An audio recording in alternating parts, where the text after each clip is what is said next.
Could you please take your seat so we can start, please? We have a full day, so we need to run as tightly to close to the schedule as possible. Thank you.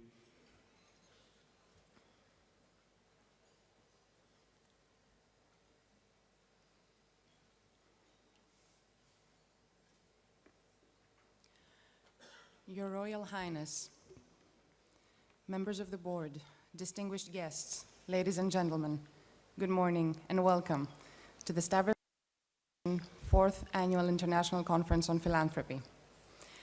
We are delighted to see so many familiar faces, many of you veterans by now of this conference, and to welcome new ones. This year's conference is different from the previous ones, not only in terms of its subject matter, philanthropy and sustainability, but also because it follows 4 days of inaugural programming at the Stavros Niarchos Foundation Cultural Center, and in particular, the Stavros Niarchos Park. As many of you may know, the Stavros Niarchos Foundation Cultural Center is the foundation's single largest grant to date. The previous 4 days could be defined as seminal ones, since they represent the public's first substantial encounter with the project, following many years of planning and construction. The project is now less than a year away from completion, and the Stavros Niarchos Park is the heart of the whole complex. The other two main components being the new facilities for the National Library of Greece and the Greek National Opera, with great attention paid towards its environmental benefits, as well as the environmental elements of the actual project. The SNFCC's strong commitment to an ecologically friendly design emphasizes the foundation's strong commitment to the environment, and it connects the opening of the Stavros Niarchos Park and the programs that took place there over the past 4 days to this year's conference. As a matter of fact, the Stavros Niarchos Foundation Cultural Center relates closely to the discussions that will unfold here today and tomorrow about sustainable cities and neighborhoods, sustainable education, sustainable arts, and many more. The SNF is an international foundation. Over the last couple of decades, we have provided support for thousands of programs in over 100 countries around the globe. The issue of sustainability resonates in everything we do. We focus on supporting programs that have the ability to impart sustainable impact, and we continuously address the sustainability of NGOs, a critical issue, given the fact that they are the ones that implement the actual programs on the ground. We hope you will enjoy the sessions, and for those coming from abroad, we hope you will enjoy your stay in Athens, and you will leave this city as ambassadors of the great things this country has to offer. Before we start, allow us to thank, from the bottom of our hearts, our colleague Elenia Salutsi, who worked very hard to make the conference happen, and is here with us now at a short break of her maternity leave, since Elenia will shortly be giving birth.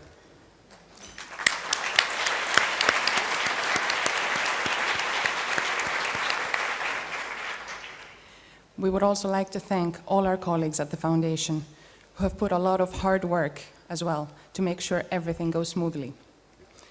Last but not least, allow me to use this forum to thank my colleague Stelios for another year of friendship, support, and tango, because it takes two.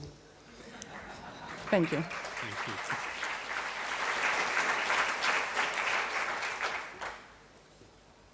Thank you, Lenya, and welcome to all. I think actually we'll need a panel on sustainable Lenya, so that we make sure that she continues to do what she does. She does everything extremely well and with extraordinary grace. Thank you. Thank you.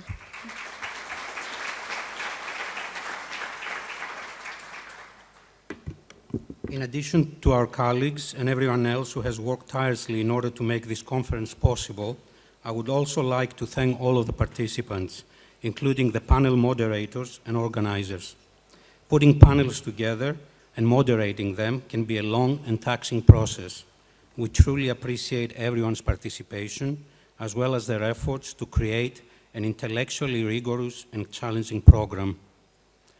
Over the last 3 years, Through this forum, we have debated a number of critical issues: philanthropy and ethics, youth unemployment, how do foundations respond to social and economic crises, to name a few. As we have said over and over again, we don't pretend that the conferences would provide us with all the answers, but we certainly hope that they will raise as many questions as possible. This year's conference is not an exception. The concept of sustainability is a complex one that leads to many questions. Jeremy Caradona, one of the conference's participants and the author of Sustainability, A History, an excellent study on the history of the emergence of the idea, talks about how ubiquitous the use of the term has become. As the case usually is with such universal terms or jargon, globalization is another one of them that comes to mind. The more we use them, the more superficial they become, and the more important it is that we aim to move beyond the surface of superficiality and seek some depth in understanding them. For example, there is continued talk about the importance of sustainable communities. All of us who live in North America in general, in the US in particular, hear this buzzword all the time. But the explosive and critical issue of race is constantly ignored in the conversation about sustainable communities. If it is included, it is one-sided in the sense that those most impacted by racial discrimination and inequality tend not to participate in the conversation about how to make their communities sustainable.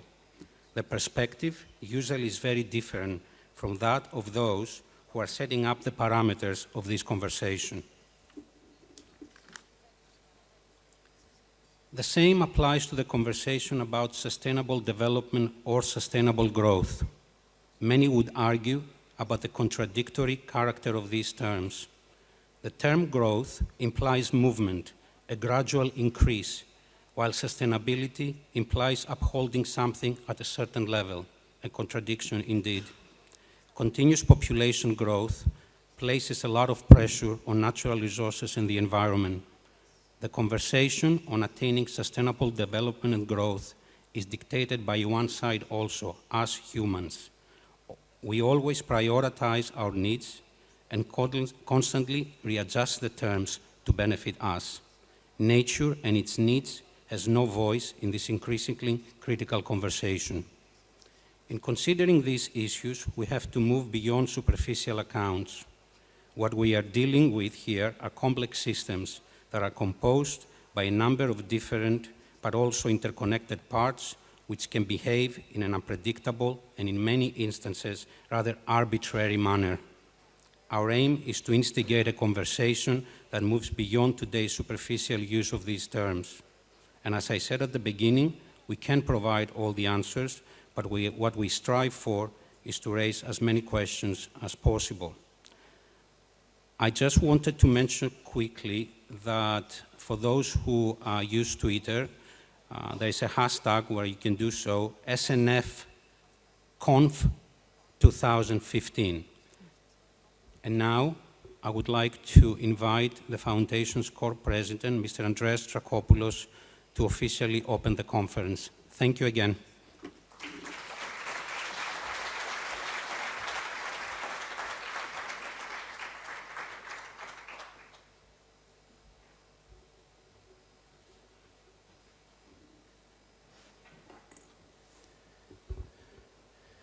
Your Highness, ambassadors, mayors, distinguished guests, and dear friends, on behalf of all of us at the Stavros Niarchos Foundation, I would like to thank you for joining us for this 4th annual conference that we are hosting. When we held our first conference back in 2012, with the socioeconomic crisis in Greece well underway, we thought at the time that it was going to be a one-off. We then realized that a platform, a network had been created for much-needed discussion with no hidden agendas and a lot of very interesting and productive ideas being exchanged. And we continued. In 2013, we all got together to discuss the role of philanthropy within a social welfare society. And last year, in 2014, the need to recharge the youth, the need of ethics within philanthropy, and the socio-economic importance of arts and culture. So we continued.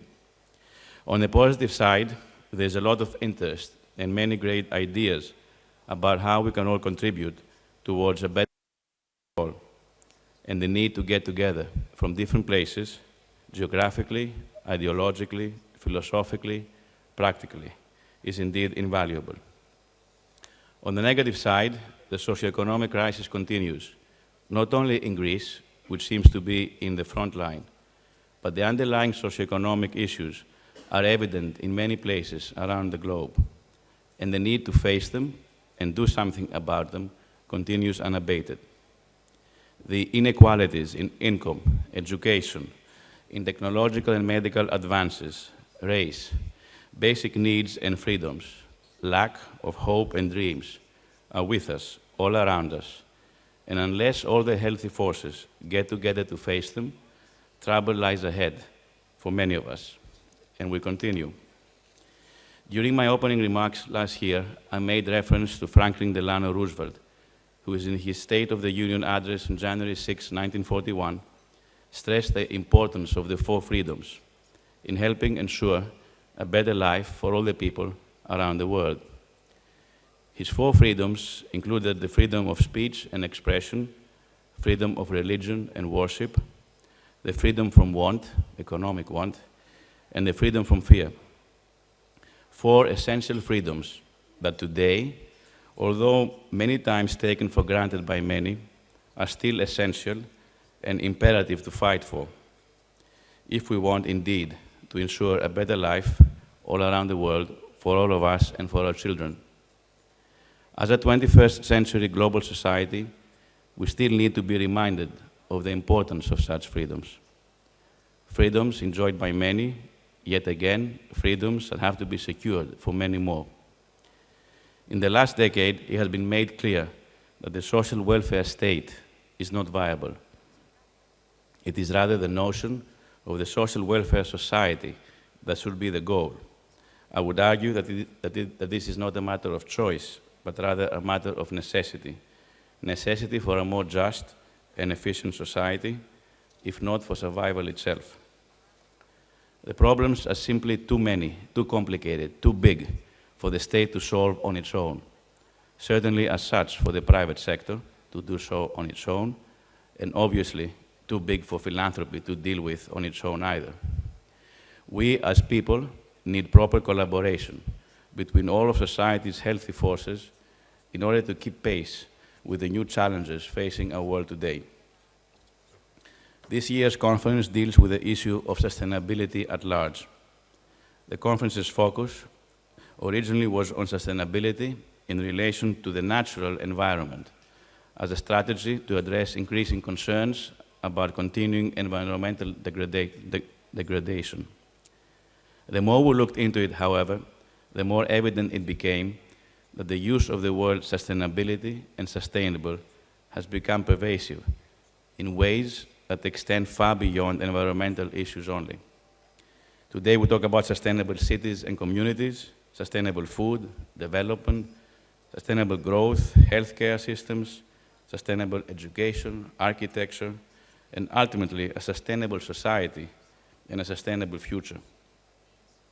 To have a meaningful discussion about sustainability, one has to move beyond just the natural environment and expand to include social and economic-related domains as well. This was one of our principal goals about this year's conference, and we aim to address it by focusing on issues such as sustainable philanthropy and sustainable philanthropic practices, sustainable health and food systems, sustainable communities, and the role of the arts in attaining them, sustainable social welfare systems, and sustainable environmental practices. By doing so, we hope that we can all learn something and be better equipped in dealing with today's complex problems and be able to contribute towards creating a fairer and healthier society, strong enough to defend itself against extremes of all kinds. Sustainable society not only to survive, but one that can again breed more hope and dreams for a better tomorrow for all human beings all around the world. Sustainability itself will remain a dynamic and ever-evolving process, inherently complicated, but also inherently important, as we all see and feel the need for the public and private sectors to work together in a sustainable way, and with the help of philanthropy, when possible, to create the infrastructure necessary to deal with life itself. And let us not forget the importance for productive and effective and ethical leadership required to make these collaborations truly work. And unfortunately, in today's world, true leaders, similar to common sense, are not common. We at the Stavros Niarchos Foundation, realizing our limitations, while at the same time recognizing our responsibilities, will continue to contribute to our maximum possible abilities. We are an international foundation with our international grant-making activities touching more than 110 countries, but Greece, our founder's birthplace, and a country deep in crisis, will continue to be a main focus of ours. This time next year, we plan to deliver to the Greek state the Stavros Niarchos Foundation Cultural Center, which will be the new home for the Greek National Library and the Greek National Opera, together with the new Stavros Niarchos Park, a 40-acre green park. At the same time, and on top of our usual grant-making activities, we have tried to respond to the crisis in the last few years with two additional initiatives: a €100 million initiative started in 2012 and completed at the beginning of this year to help alleviate the effects of the socioeconomic crisis that has hurt so many people in Greece. And a newer, also €100 million initiative to help recharge the youth, which is still ongoing. You can visit our website, where you can watch the documentary film that we did earlier this year about what was achieved collectively with this first initiative. Today, and as the crisis continues unabated, we announce that in that same spirit, and effective immediately, we will add another €100 million to our first initiative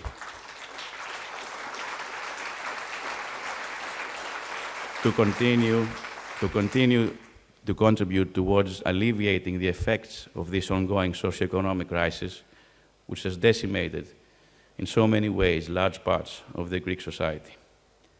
Our overall grants in Greece have now summed up to almost €1 billion, and we hope that our actions can contribute so that the negative effects of the current crisis do not themselves become sustainable.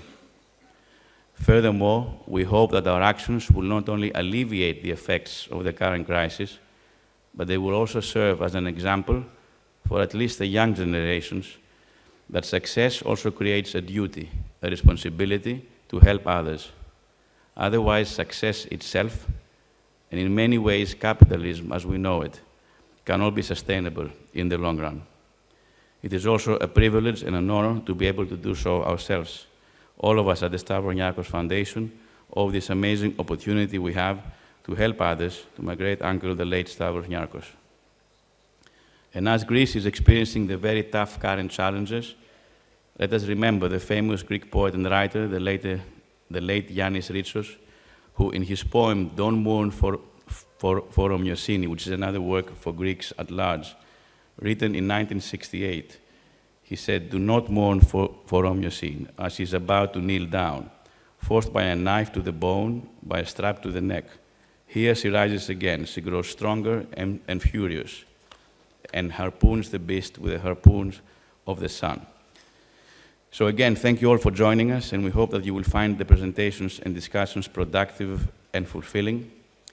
And before I continue, I just wanted to thank a few people for the activities that started on Sunday night and continued until last night at the Cultural Center. We're very happy because our bet all along has been that this is an asset that will really belong to the people. It's not about giving it to the state, it's about giving it to the people, and the people understanding that this is their asset. And we were very happy because, yes, I mean, these 4 days, it was a soft opening with a year to go. to see how people feel about it. And we were really very happy and very proud to see that people have come and have embraced. So the first signs are really great. But I did want to thank a few individuals that made that possible, because it all seemed so easy and the flow was so smooth. It took a lot of work, and we are not in the business of organizing this kind of things, but I'm very proud of all my colleagues, and especially Lenia Vlavianou, Mili Paschali, Asimina Koutroubousi, Γιώργος Μιχαλακόπουλος, Γιάννης Σολομάκος, Λίνα Γιωτάκη, Θανάσης Πολίτης, Αλέξια Βασιλικού, our interns, Valia Yaya and Fotini Kalfa. Also, Anagenesis and Prodos, it's a not-for-profit organization that helped us organize the run from the Olympic Stadium to the Cultural Center, a race we called Running into the Future, without feeling in any way arrogant about it, but we do feel that running from the old Olympic Stadium to the Cultural Center, in a way it's running into the future. Future may be unknown, we may never get there, but we'll keep running. And as such, we decided that we're going to have this race now every year at that week, the week during the conference. And also the other not-for-profit, Perpato. Also to thank Rob Starr and his team for bringing art into the Cultural Center. We believe that art and sports are things that the society can immediately enjoy and embrace, and it's almost a link to bring them to the library and the opera. To some people who may not want initially to go, they come, they see that this is real life. It's like sports, arts, and it's theirs to enjoy. So to thank them all, and also thank the Hellenic Olympic Committee and the Hellenic Police for all their assistance. I would like now to call Ambassador Vasilis Kaskarelis, who is a senior advisor to our board, to tell us a few words about Her Highness Princess Laurentienne.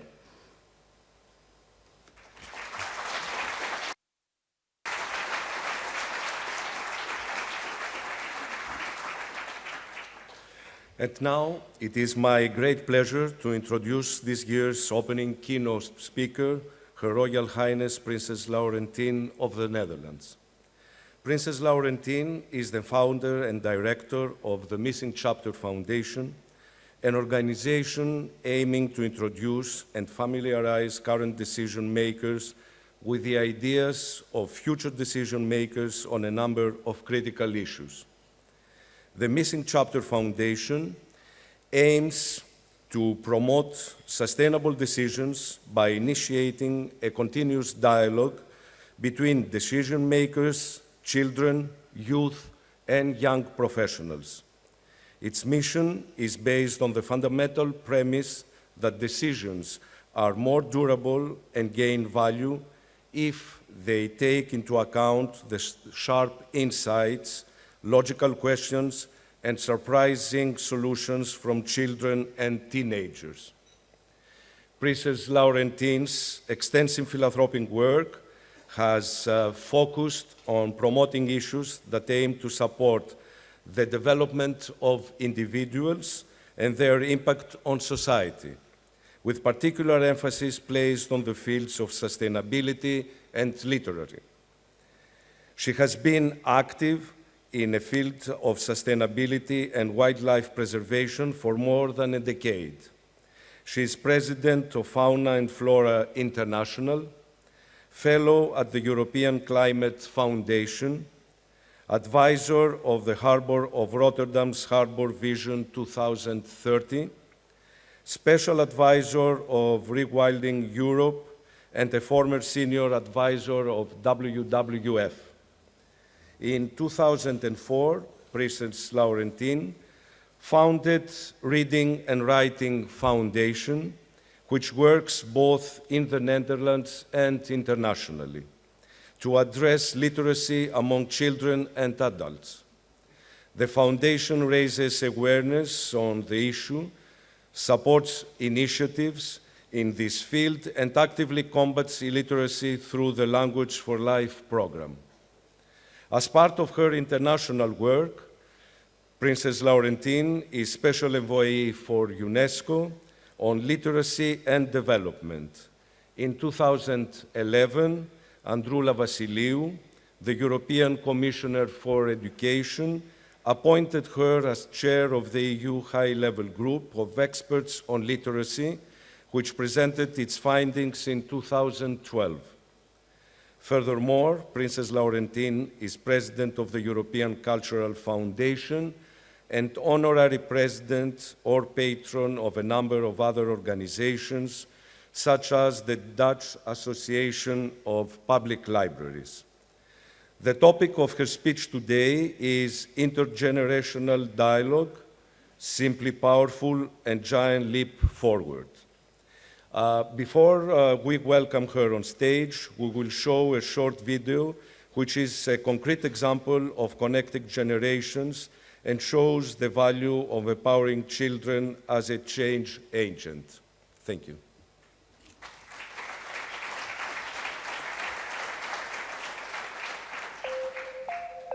Het is een trend. Steeds luxere douches en als het even kan, water van alle kanten. En ik schrik er eerlijk van. Nederland schijnt minutenlang onder de douche te staan. Gemiddeld douchen we in Nederland 9 minuten. Veel te lang, vinden kinderen. Nou ja, 10 minuutjes. Ja, dat kan dus echt zijn er echt 5 te lang. En daarom vandaag een heuse oproep om niet langer te douchen dan 5 minuten. Het zal niemand ontgaan zijn vandaag. Prinses Laurentine start dus een opvallende actie, Waterspaarders. Er is vandaag een dag in het leven geroepen, de Nationale Waterspaardersdag. Vandaag was het zover, de eerste Nationale Waterspaardersdag. Unilever zit hier heel erg sterk achter. Want wat blijkt is dat we, als we het over energiebesparing hebben, dat het, denken we heel snel aan producten moeten beter en producten moeten anders. Maar eigenlijk het consumentengedrag is ongeveer 2/3 van het energieverbruik. Frank Weijers, CEO van de Benelux van Unilever, zit hier ook met een enorme eigen betrokkenheid bij. En die zegt van ja, we moeten het dus anders doen.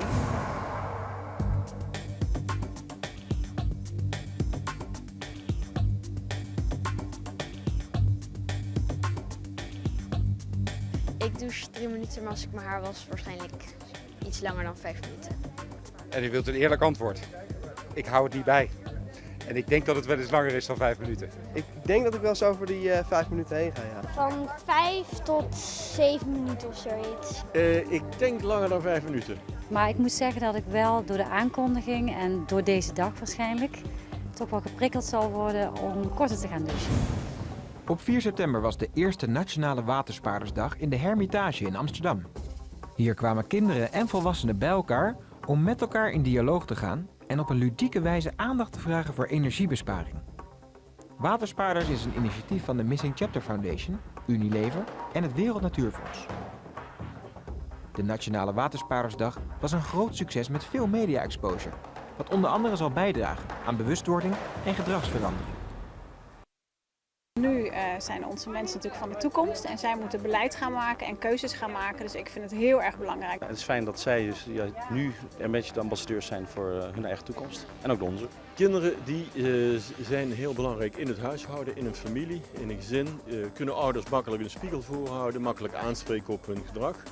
Eigenlijk wat we laten zien is als we van 9 minuten, wat we nu gemiddeld douchen, naar 5 minuten teruggaan, dan besparen we dus 4 minuten.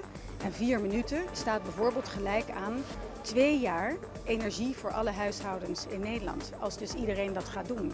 Nou, dat lijkt me een mooie motivatie. En de kinderen die zeggen tegen ons gewoon doen en volhouden. Zo simpel is het. Als je korter doucht, dan ben je beter voor het milieu, maar ook beter voor jezelf en je eigen portemonnee.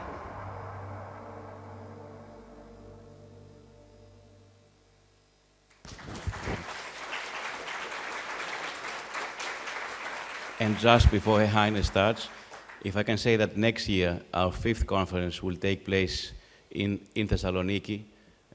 It's around Barcelona, so we'll see. Thank you, Her Highness.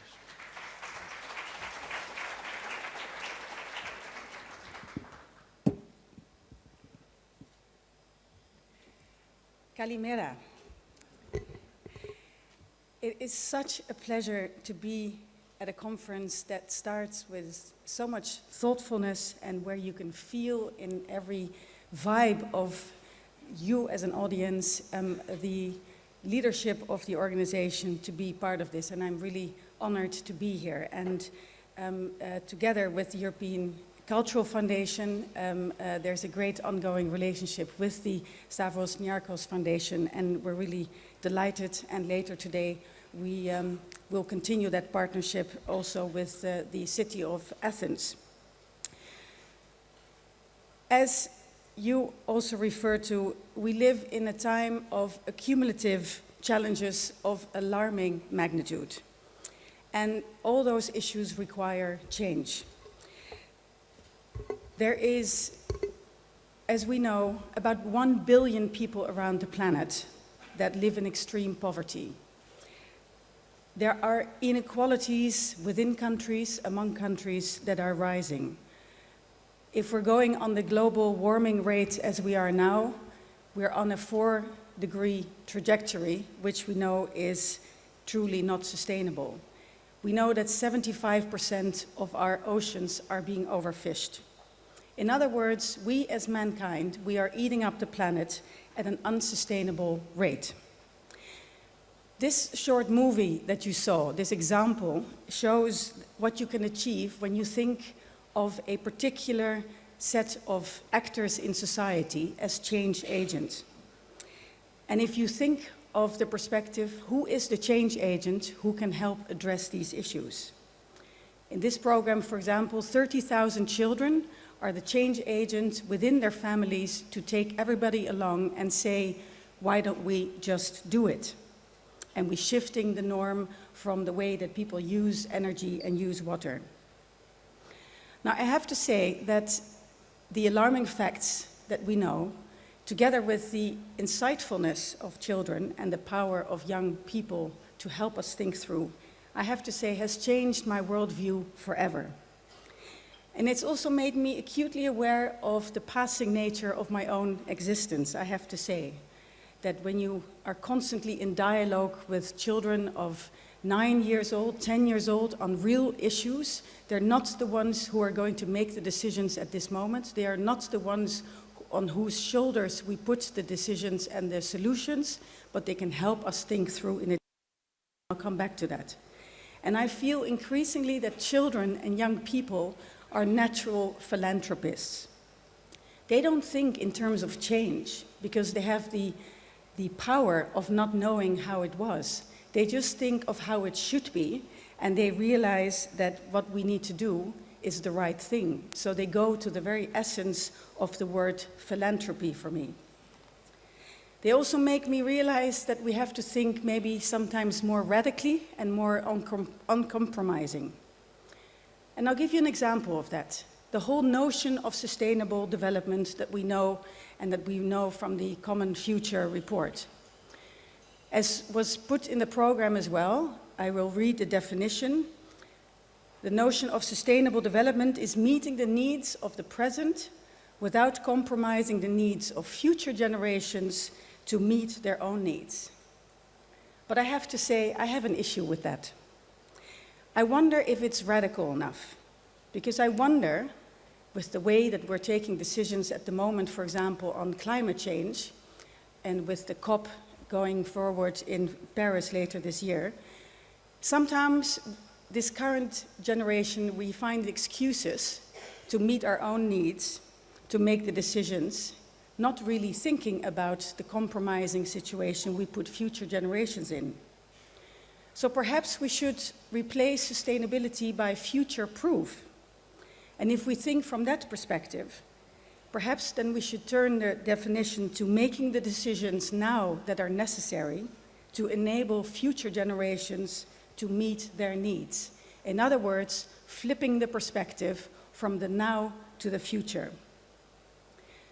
And I feel that in the way that this conference program has been put together, so many different angles and perspectives are being raised touching on this, and specifically the role of the philanthropic sector within this.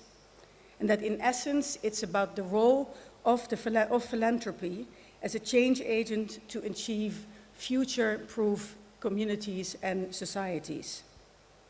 And I'll touch on two aspects. There are many dimensions and many ways to take the issues, but I touch on two issues. One is what I would call the systemic change, and the role of philanthropy in relation to other players. And the other one is the generational change, who within the philanthropy sector can actually drive that change forward and how we should do that. First, on the systemic change. As you also referred to, traditionally, many of the societal issues were taken by the state, and the state would take issues on. But now, issues are so much more complex, and they require different approaches, both from a content point of view. Take, for example, the energy transition. We need and technology, and financing mechanisms, and consumer behavior, and policy making, and all of that together will find new solutions. So it also means that we need different players: government, corporations, civil society, citizens, and indeed philanthropy. For me, is about the combination of solutions. It's about having a long-term vision and ambitions and short-term targets. It's needed to have a long-term sustainability and sustaining power. It's about not giving up, because many of these issues are go to the heart of society, and it basically requires a willingness not to give up. And I see that, for example, in my work, both on sustainability, but also on literacy. We have to plow away and not give up. So you need to have the financial power, the staying power, to maintain that. It's a sense of innovation that is really needed on tackling these issues. And it's also having a mindset of cooperation, because, as I said, nobody can actually do it alone and in isolation.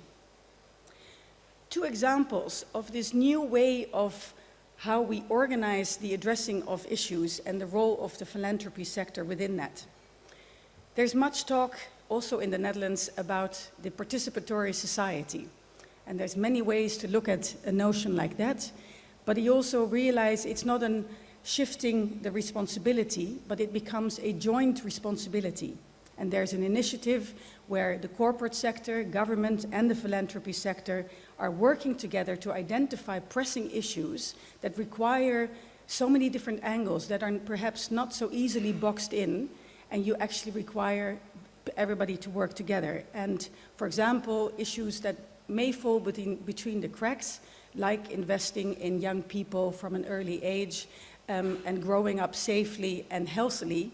It's not an easy issue. It's got health issues, it's got education, it's got family values, and that's a typical issue that a joint platform can pick up.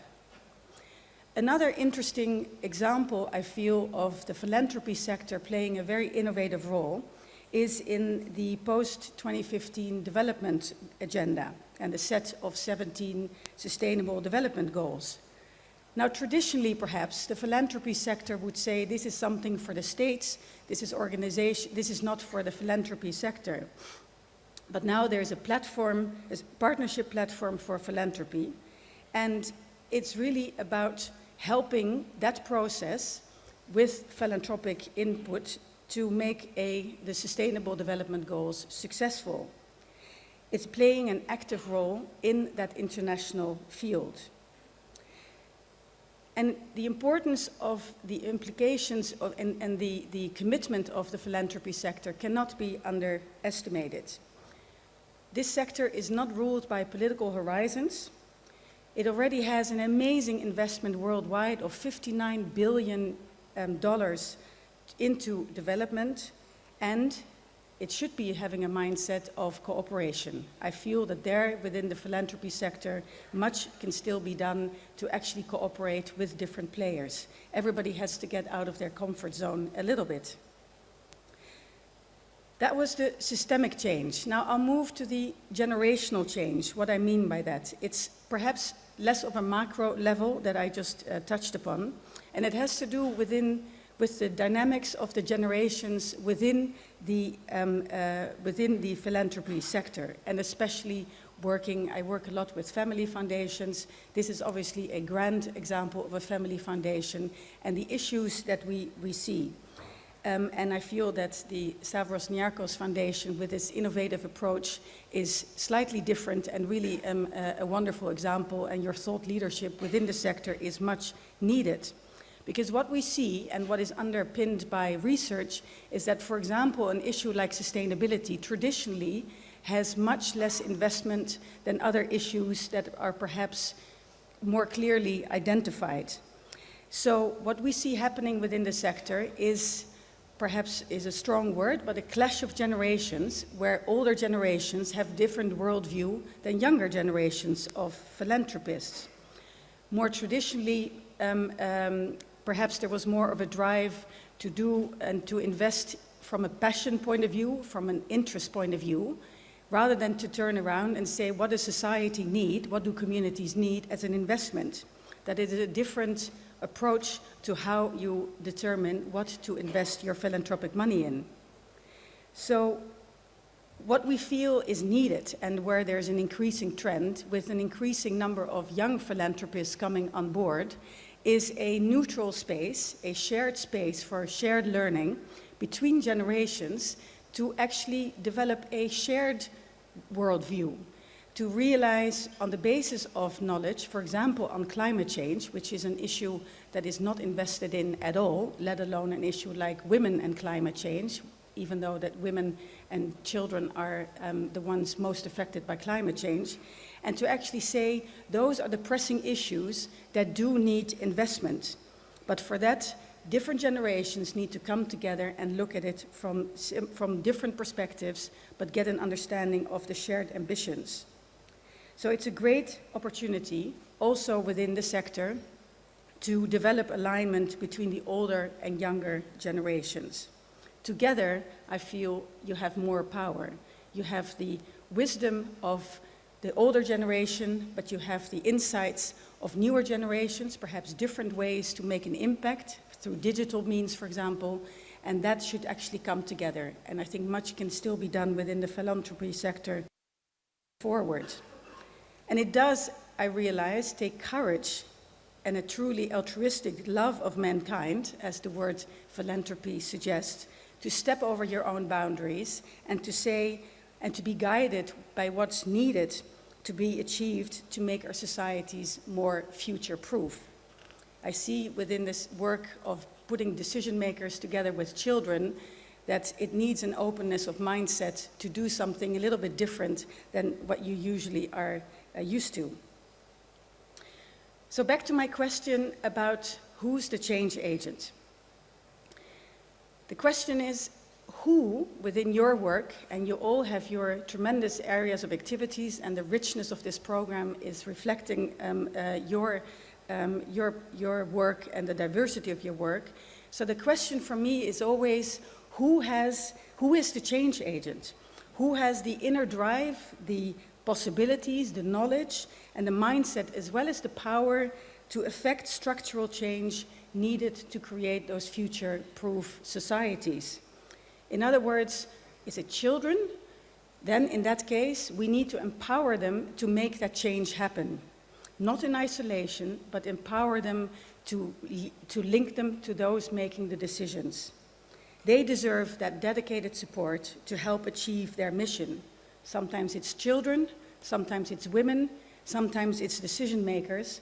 Everyone needs to be empowered, and hence the importance of the philanthropic sector to make that happen. Two examples, for example, is in my work is the Kids Council, where now 21 companies have a Kids Council that is not the ones making the decisions, but they are actually the ones advising the board of directors and looking at the dilemmas from a completely different way. And I have to tell you, it is truly magical what happens in the mindsets of the boards to look at issues from such a different perspective. And another initiative we're just starting, it's Kids Moving the World, where we want to empower children to make a difference within their communities and to say, if you apply your dedication, we can actually match that and help make that happen. The sense of empowerment, of investing in children and young people to make them realize your voice matters, and if you apply yourself, you can make a difference, I find is truly important. Experts They teach us that effective grant making requires, first, the relevance of the mission, a willingness to take risks, a willingness for long-term investments, and a willingness to cooperate.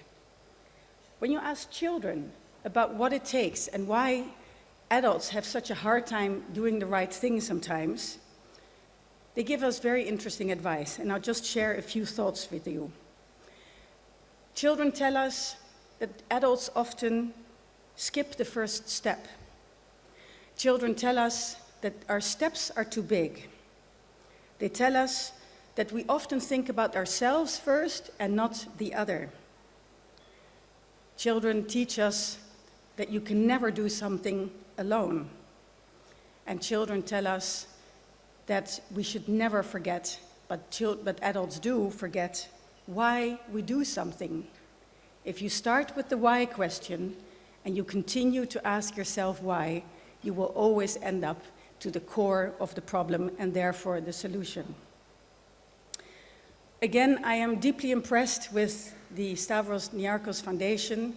I'm deeply impressed with how resilient you are and the power you are and the determination that you have to also invest in the hardship that Greece is going through at the moment. And I am delighted, really, and honored to be here. I hope that you will have 2 wonderful days of deep, deep and thoughtful conversations, but certainly the cadre has been set by the organizers to have those thoughtful discussions. I hope that my thoughts will help guide you through the coming days and take this notion of who is the change agent, who do we need to empower to make change happen, perhaps will help you guide through your discussions. And I'd like to end with a quote of Albert Einstein that somehow I feel that you're all probably familiar with, perhaps can also be a guiding notion that you cannot solve a problem with the same thinking as the one that created it. Thank you very much.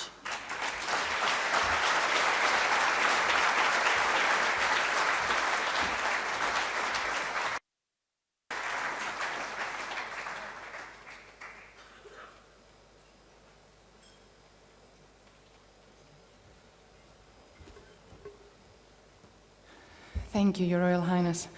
Time to move on with our first panel. Plenary Session 1 on Sustainable Philanthropy. How do we define and measure it, and how do we go about achieving it? We would like to invite to the stage our panel moderator, Jennifer Macria, and panelists Epaminondas Farmakis, Elizabeth Hurley, Maria Rosario Jackson, Catherine Milligan, and Karen Rosa. We would also like to note that all bios of all speakers participating in this conference are available in the program that was distributed to you at registration. You can also access the application of the conference at snf.org/app. Thank you.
Thank you.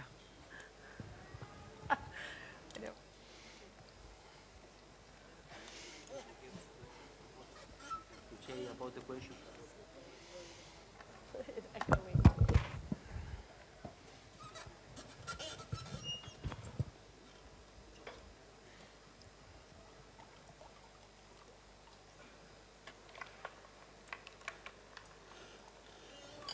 Well, good morning, everyone.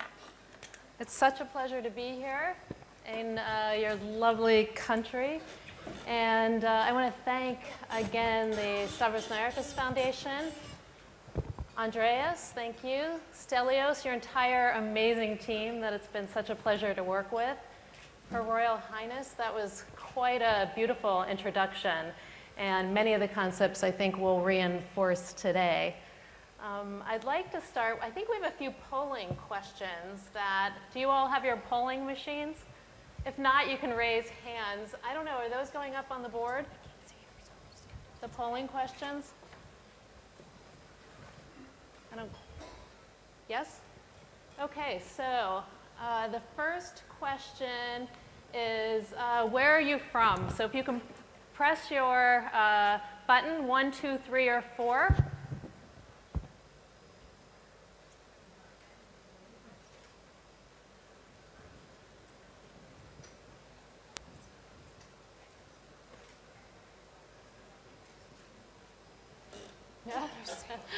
Anybody who didn't respond? Oh, good. Yay. Oh, good. All right, great. Awesome. The second question is, what's your affiliation?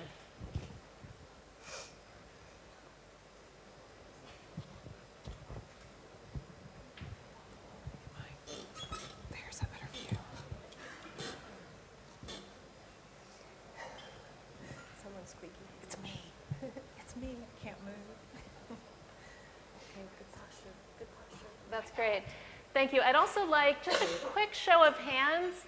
How many people are from the environmental sector? How many from the health sector? Education? A lot of education. The arts? Also a lot of arts. Other areas? Wow, okay, great.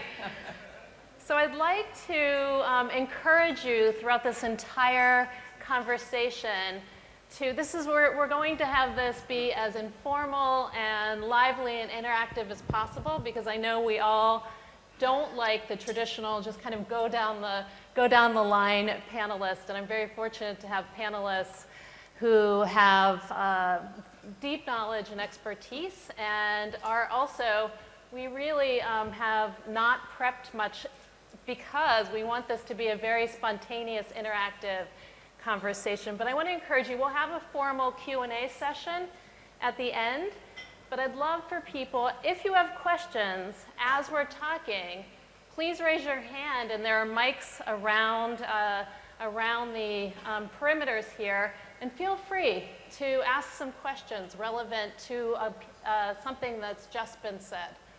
So with that said, I'd like to introduce the panelists. My biggest challenge in preparation for this entire conversation was how to say my colleague's name. And so actually I'm going to... That's the only thing we prepped last night, right? And I'm terrified. So, Epaminondas. Perfect. That's perfect. Thank you. He's the managing director for grants for Solidarity Now. He has a unique perspective as both a thought leader in the philanthropic space, and also he's both a grant maker and a grantee. He has a 5-year-old daughter that's always asking him why he wants to stay in the ocean longer than she. Her name's Anita. That's right. Which I actually can pronounce much easier. By the way, entire full bios are in your packet, so I won't go into great detail on that. Elizabeth Hurley is Vice President for Development and Public Affairs at the Juilliard School in New York City. She has a long and distinguished career in the performing arts sector. Her thoughts as a leader of a single organization are going to be very interesting in this dialogue. Elizabeth is also an active needle pointer and is actually planning for her next project to be a needlepoint of Greece, which is very exciting. Maria is a senior advisor to the Kresge Foundation. She's based in Los Angeles. She comes to us with also a wide variety in the sector, in addition to serving as a thought partner to many foundations.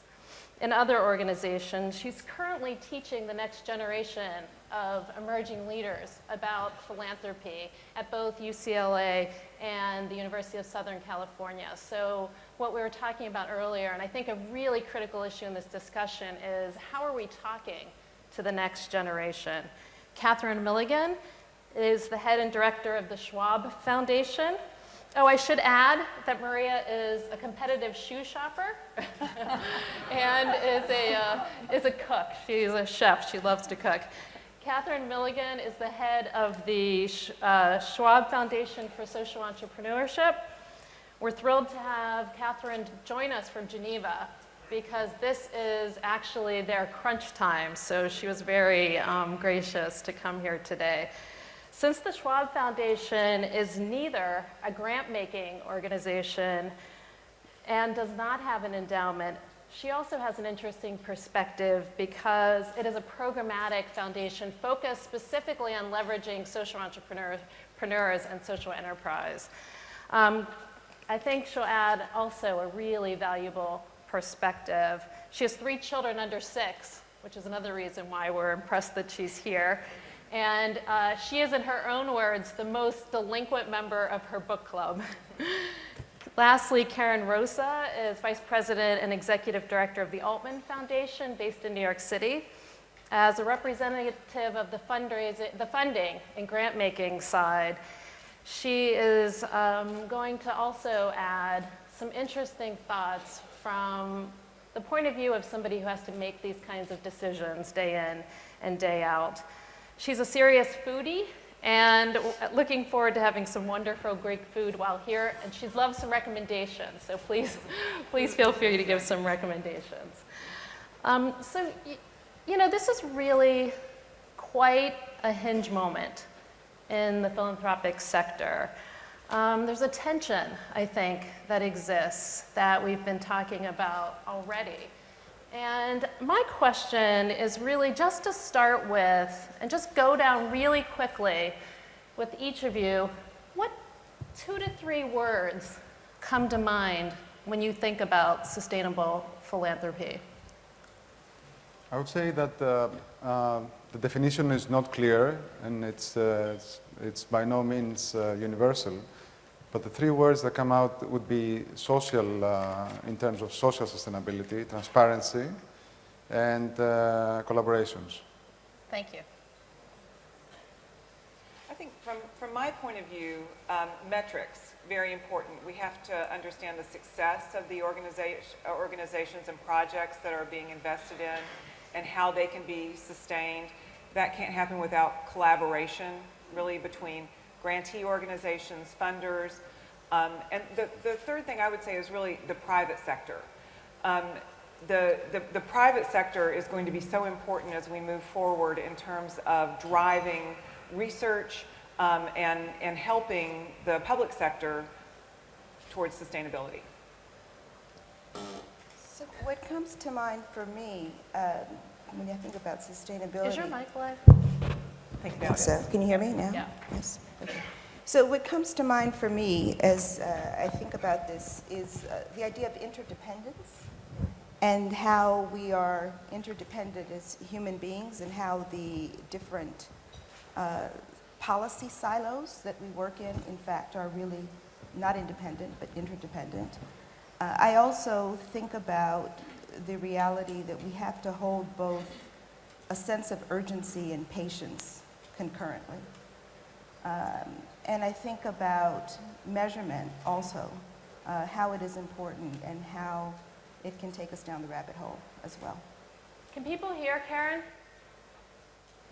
Can you move your mic just up just a tad? Thank you.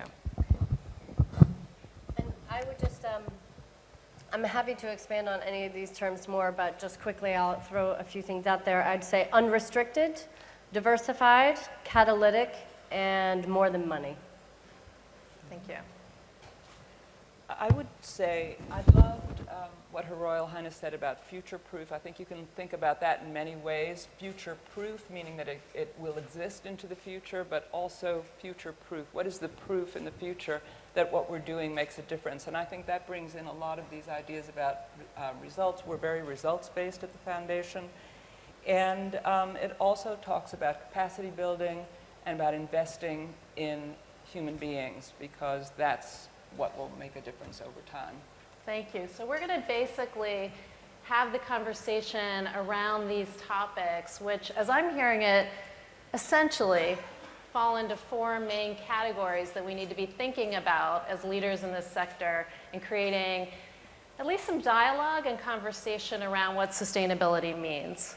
And that's the funding piece, the systems piece, the metrics and evaluation piece, and certainly the collaboration piece. So let me start, Catherine, Maria, let me start with you, because you had talked about the dynamic between urgency and the long-term sort of play here. Can you speak a little bit more about that?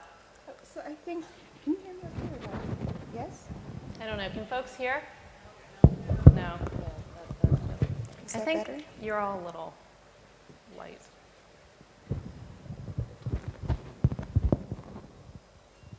Now? Yes. Okay. I think you have to project. So the idea of urgency and patience at the same time, that comes from my own experience of, by virtue of many of the kinds of projects I've been involved with throughout my career that have to do with social change and hopefully sustainable social change, where you have to bring players that are different from each other to the table. So if it's in the realm of arts and community development, people from the arts sector, from community development, from health, from environment, and have the opportunity to rethink really the systems by which they work, and even imagine new ways of working together in service of a better community and a better society. And there's an urgency because the problems that they're seeking to deal with are important, and there is an urgency to address them. But at the same time, in order to create the structures to do that effectively in a way that has traction, there has to be patience to get people to beyond their comfort zone and to create the mechanisms and systems through which they can actually act in a more sophisticated and impactful way. So there's urgency because it's important, but at the same time there has to be the patience to create the systems to address that important issue. Can you paint for us a picture, maybe through Kresge or some of your other work, of how you've seen that tension play out? Because I think we're all in agreement that that is a critical question we need to be grappling with. We see it, I mean, certainly through projects that require cross-sectoral work, but even in some within the US context, some of the place-based initiatives. So whether it's choice neighborhoods or promise zones or promise neighborhoods, which are big Obama administration initiatives, they're all anchored in the idea that place matters, and that the conditions of place have deep implications for how people fare. And in order to create places that are more conducive to people thriving and doing well, you have to have this cross-sectoral work. You can't address housing without addressing health. You can't address health without addressing education. These things are interconnected. And I think what happens often is that there is an impetus to create new structures, but the ways in which we think about evaluating, assessing, and even talking about the issues are still stuck in the old ways of thinking, right? So there's a necessity to be patient in having the opportunity to get the person from the environment sector to speak with housing and people from the arts and develop a language where they can create something together. There's an imperative for metrics, which is really important, but politically, I think it's hard to say, you know, what have you been doing over the last 3 months? Well, we've been meeting. And what did you accomplish? Well, we can talk to each other now. Or we can create a project now that we can all buy into. And the urgency of the problem makes that explanation problematic, but it's actually part of the work. So I think everybody's in agreement that, to your point, none of these things can be disaggregated. In terms of thinking about a sustainable solution, we can't disaggregate any of the work any of you are working on. So I'm curious, Catherine, you work with a wide variety, I don't remember the number, but a wide variety of social entrepreneurs and social enterprises. How do you work on that interdisciplinary, interactive, connecting your players together? Yeah, it's a great question. And maybe just a sort of a brief word of context. So the Schwab Foundation for Social Entrepreneurship has been around for 15 years. We run an annual selection process. Today we have about 320 late-stage social enterprises in our network, both for-profit and nonprofits, with operations in about 70 countries. We're the sister organization of the World Economic Forum, which of course convenes leaders from all sectors in our global meetings in Davos and China, but also regional summits and hundreds of smaller discussions that take place throughout the year. And when we look at the models and when we look at the social entrepreneurs, right, the change agents, to Her Royal Highness's point, we're really assessing the innovativeness, right? What is the theory of change of that organization? And that's really kind of like the starting point for any social entrepreneur, right, or for any civil society leader. And I think it really comes back to this question of sustainability also, because we're looking at organizational sustainability in the broader sense. So not get a grant, do a project, but sort of create a cost-effective intervention, a product or a service, test it, experiment it, scale it up to more beneficiaries, mobilize resources, sort of figure out how you are going to scale. Now, this question of scale is a really interesting one. It's an overused term, and it means a lot of different things to different people. And so what we started at Davos this year with the social entrepreneurs community and then continued at an executive education module at Harvard, where you're based, and are going to continue throughout this year, is thinking about system change. I'm really thrilled to hear Her Royal Highness be so articulate and forward-thinking on that issue as well. And what we mean by system change is, a lot of our social entrepreneurs they've created those demonstration models, right? They've developed that evidence base, and they take that evidence base to others, and they get more funding, they get more resources, they get more open doors, and then they scale maybe 50% more beneficiaries, maybe 200% more beneficiaries. But you're talking about, even in the most scaled cases, Vision Spring has distributed 2 million glasses and provided vision corrective services to poor people around the world. Well, the global need is 700 million. I mean, so scaling to 4 million to 10 million is just simply not going to get us there, and anywhere close to sort of the urgency, right? That these sort of problems are growing every day. So, how is it, if you think about system change, how is it that you as a social entrepreneur, the practitioner, can think beyond your direct service model to influence a broader set of actors in the system in which you're operating? So that might look like working with government to influence policy reform, or actually to transfer ownership to governments, right? Because a lot of social entrepreneurs and civil society organizations exist because of government failure. So that is, sort of a pathway for many.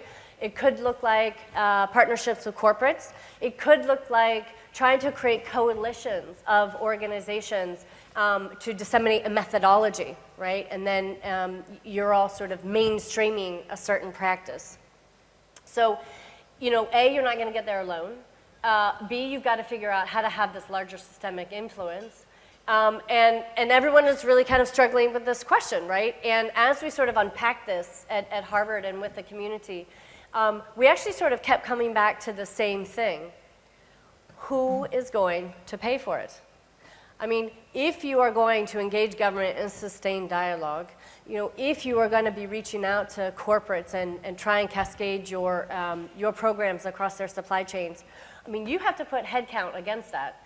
And when a lot of donors and philanthropic providers want direct service programs, and there are countless examples, I've heard so many stories from the organizations in our network, right, of donors nodding and saying, yes, I get that, that's so great, take what you're doing, create that evidence base, and now sort of scale it up, you know, through government partnership or through others. Oh no, but we're not going to pay for that. No, we're going to pay for your direct service programs. You're going to have to find someone else to do that advocacy piece. Well, who? Right? It's so critical. And so this is, you know, I would love to open up, I don't know what other people's experiences have been, but I would love to open up that question sort of to the donor community broadly and put it out there, because I think it is critical. It's direct service and we've got to, you know, sort of change our mindsets to understand how is it that we are going to collectively have impact on these problems at scale. Let's come back to the funder question, which is obviously on everybody's mind and a critical one. One follow-up question I have for you is the skill. I mean, I do think we need to develop a different set of skills among our leaders, among our young leaders, which Maria teaches, a different set of skills that really involve kind of this collaborative process, what you were saying, not these silos. What are some of the, just quickly, what are some of the skills or the new skills that are needed that people need to be reflecting on in order to be successful around answering these questions? You know, everyone is trying to figure this out. And for a lot of organizations, it's a real pivot.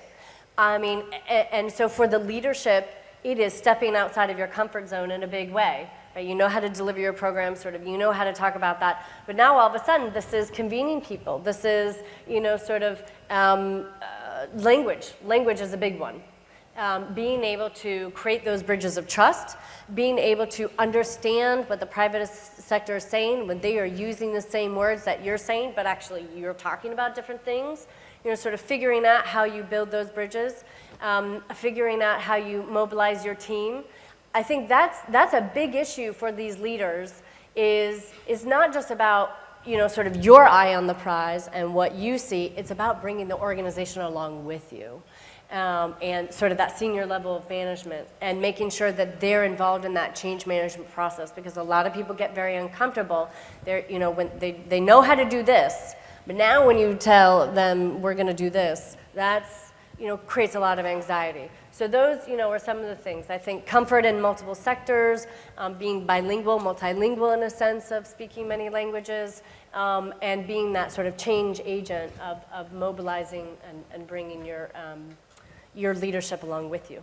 You know, I think that's an interesting, it really is an interesting challenge. What do you think, sort of riffing off of what you've heard so far, both, you know, sort of in the 30,000-foot view, but what you're doing at Solidarity Now and some of the implications of what's happening in Greece that helps address some of these skills issues, the urgency issues, and what you said, you used the word transparency. Yes, and I think this conference could not be more timely in Greece, because as you know, maybe today there will be a final decision on whether the debt would be sustainable.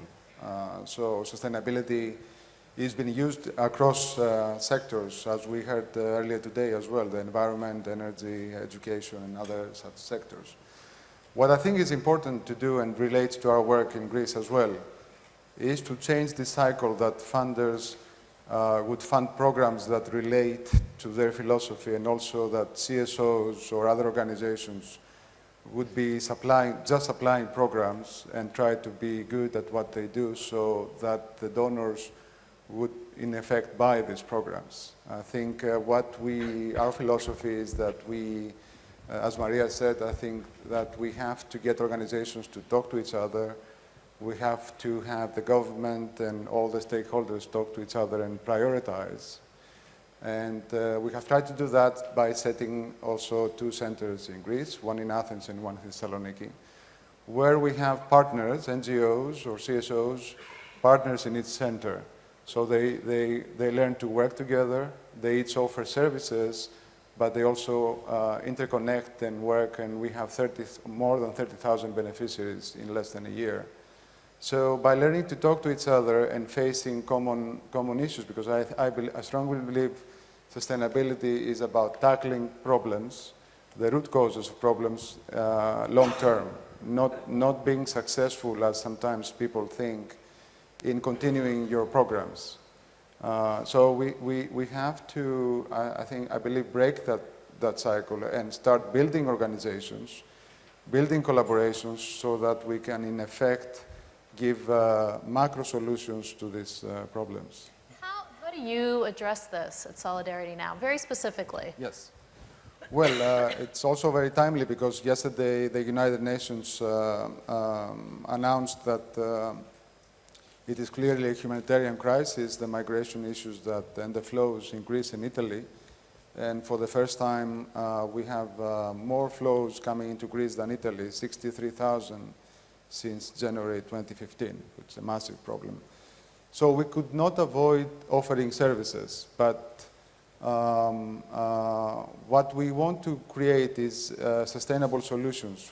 To give you some examples, part of our services is legal aid. So by educating migrants and other people flowing in Greece, going through our centers, they do get a sense of what their rights are. We then use these deficiencies, let's say, in the system to advocate for solutions, either legislative solutions or social provision solutions, education provisions. For example, we had a very landmark vote yesterday in the Hellenic Parliament with changing the whole procedure, how Greek nationality is awarded and when, especially to children of migrants that are in Greece. Very critical. Now, this came after many, many years of collaborations between the government, some political parties, and of course, the stakeholders. So this is the kind of collaboration and sustainable long-term solutions that we need to be funding as funders, or we need to be thinking as organizations how we build our organization to be able in the future to provide such solutions through advocacy and through other services.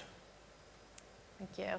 Karen, from a funder's perspective, you know, I don't know a lot, and I'd love for you to share with people some of your theories of change, but do you find it difficult to adapt and to iterate based on some of these things we're hearing with your grantees, and also among your own culture? Because I think there's a culture often in foundations that can be potentially resistant to some of this stuff. So can you speak to that? It's very, we are a local funder. We fund only in New York City within the 5 boroughs, but we're 100 years old. So we've been doing this for a very long time, and there certainly has been a process of evolution over that. But the idea of sustainability has also gone through that. With our board, when we have meetings, we generally, rather than looking at each grant separately, we'll pick a theme and we'll talk about that. And a very interesting article came out by someone called Paul Shoemaker, who's at Social Venture Partners in Seattle, and it was called Reconstructing Philanthropy from the Outside In. And he mentioned 5 recommendations. He said, give unrestricted but not unaccountable funding all of the time, fund long-term, connect with peers in sustained ways and do this as the rule, not the exception, build great and strong boards, and listen to beneficiaries more closely. We used that as the theme for our discussion. It was very lively at the meeting. But in looking at that, I found another article in my files from 2002, and it was about sustainability, and it had the same list, you know, same kind of ideas. This is something that we've been grappling with for a long time. And I think that one of the beauties of philanthropy is that everyone works in different ways. There are foundations that are never going to stop giving direct service. That's what they do, and that's what they should be able to do. There are other foundations that want to support advocacy, and so on, and so capacity building, which I think is a critical issue. And I think that our role in philanthropy is to figure out how to mobilize all of that expertise, that passion, and get everyone going on the same plane, in a sense. Everyone will get there in their own way, but get them moving in the direction of the change that we want to see. And we're also very results-based, so I'm very glad to hear the talking about metrics. We switched in 2008. We are always looking at process and how we work and what needs to be done differently. And in 2008, we switched to a results-based approach. And one of the critical pieces there was that the consultants we were working with said to stop thinking of ourselves as being in the distribution business and to think of ourselves as investors. And I think that gets to the longer-term idea as well. Partnership and collaboration in philanthropy is difficult. It's in my bio, I was chair of what's called now Philanthropy New York, which is sort of the affinity group of philanthropists in kind of our business council in New York City. And I always referred to it as herding alpha dogs. I mean, you've heard herding cats, but this is herding alpha dogs. It's not easy. It's some of the hardest work we do. But where it works, it's been fantastically successful. We're working right now, for example, in New York City, we're having one of the biggest experiments in the city in the field of universal pre-K, early education for children. And we're trying to bring foundations together, each working in their own way, with the help of an outside facilitator, which is really important. You have to have someone out there who is not representing a particular point of view, but who will help mobilize us to build capital and collect capital to help New York City look at the issue of quality, which is something they want, but something that philanthropy can help them do. It's a never-ending process. Where do you think, both wearing your foundation hat, but also this larger herding of the alpha dog hat, where do you see, in addition to needing that outside facilitator, that catalytic glue, where do you see the biggest challenges and what's hardest? What are you thinking about that is just frustrating you right now in this process? Time.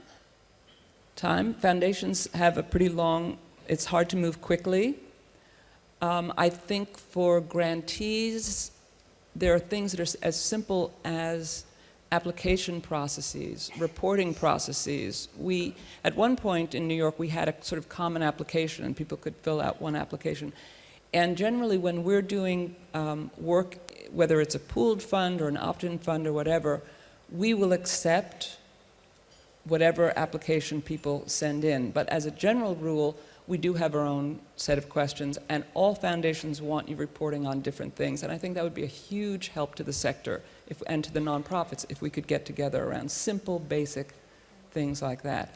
And I also think I think you've already touched on a lot of it. It's shared language, it's process, it's how are decisions going to be made, and how do you sort of park your ego at the door and make sure that it's about the work and not about the foundation. Agreed. Now remember, get your questions ready because there's a lot of food for thought here, including I'm interested in from what's happening in Greece, if you have this same challenge of common application process, the timing issues, the reporting issues, but let's hold off on that for a minute. Elizabeth, you work for a single organization. And that's uniquely different from all of us, which are touching many different, and I'm sure you're touching other nonprofits. But you have the responsibility for raising money and figuring out the collaborative process within your own organization. So can you speak to that versus, kind of in the context of what you've heard, and also just what your challenges are and opportunities within that? Because that sounds to me a little counter to collaboration, but maybe not.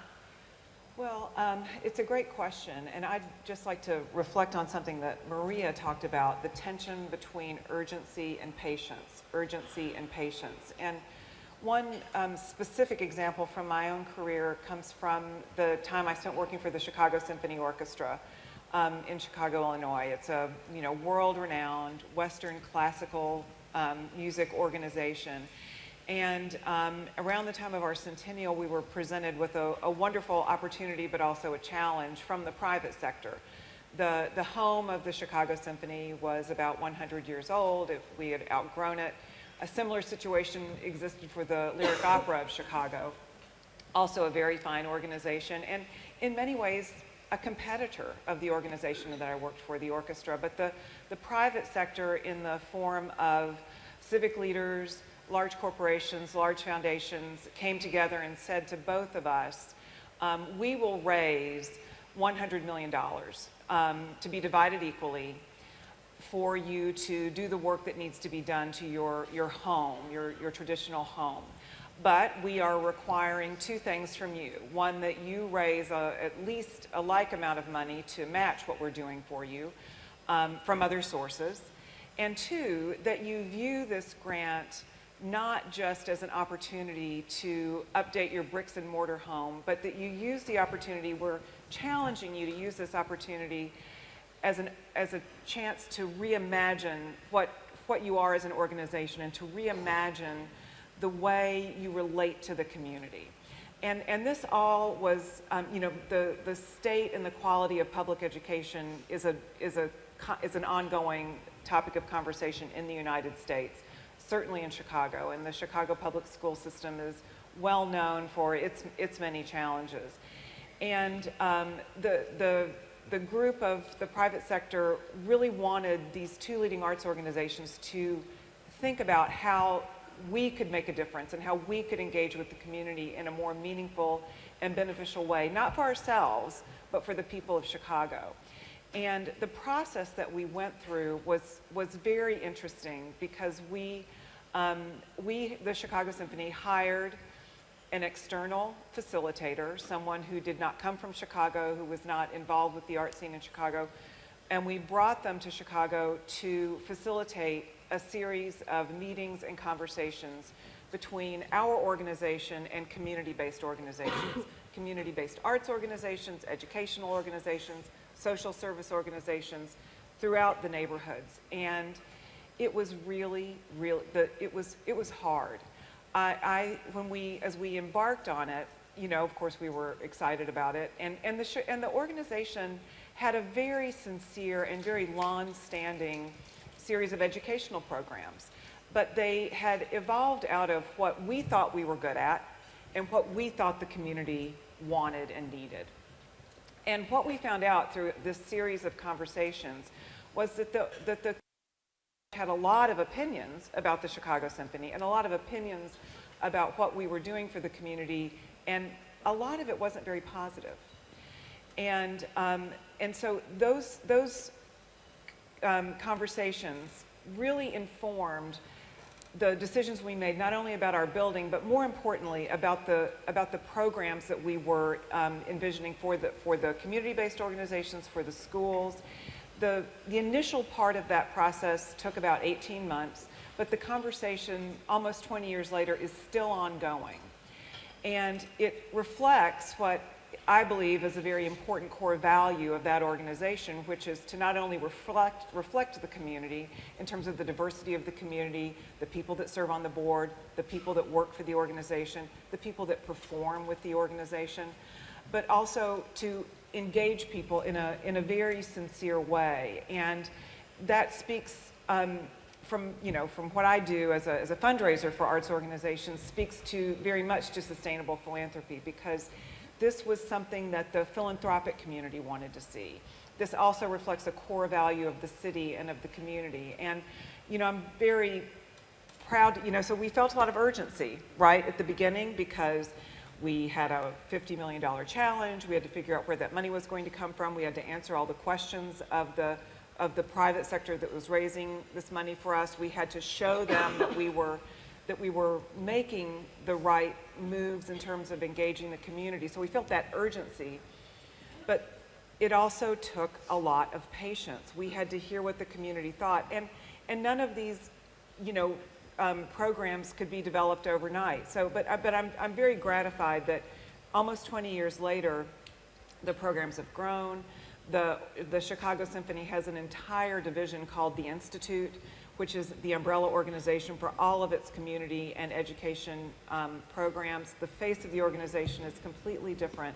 And that wouldn't have happened without that sometimes very painful and painstaking process of listening to the community and engaging and bringing the community in. As I say, it was painful for us because we were very well intentioned and thought we were making all of the right decisions, and certainly it's an organization that's very committed to quality and to greatness, and there was just a certain element of that we were missing in terms of really giving value to the community. And so it was interesting. So, along those lines, and I'm interested from anybody on this panel, one of the keys that we keep hearing over and over vis-a-vis sustainability is this notion of collaboration. And yet we exist and we've been built, the sector's been built on this very competitive model. In the United States, just statistically, there's over, there's 1.5 or maybe 1.8 million nonprofits.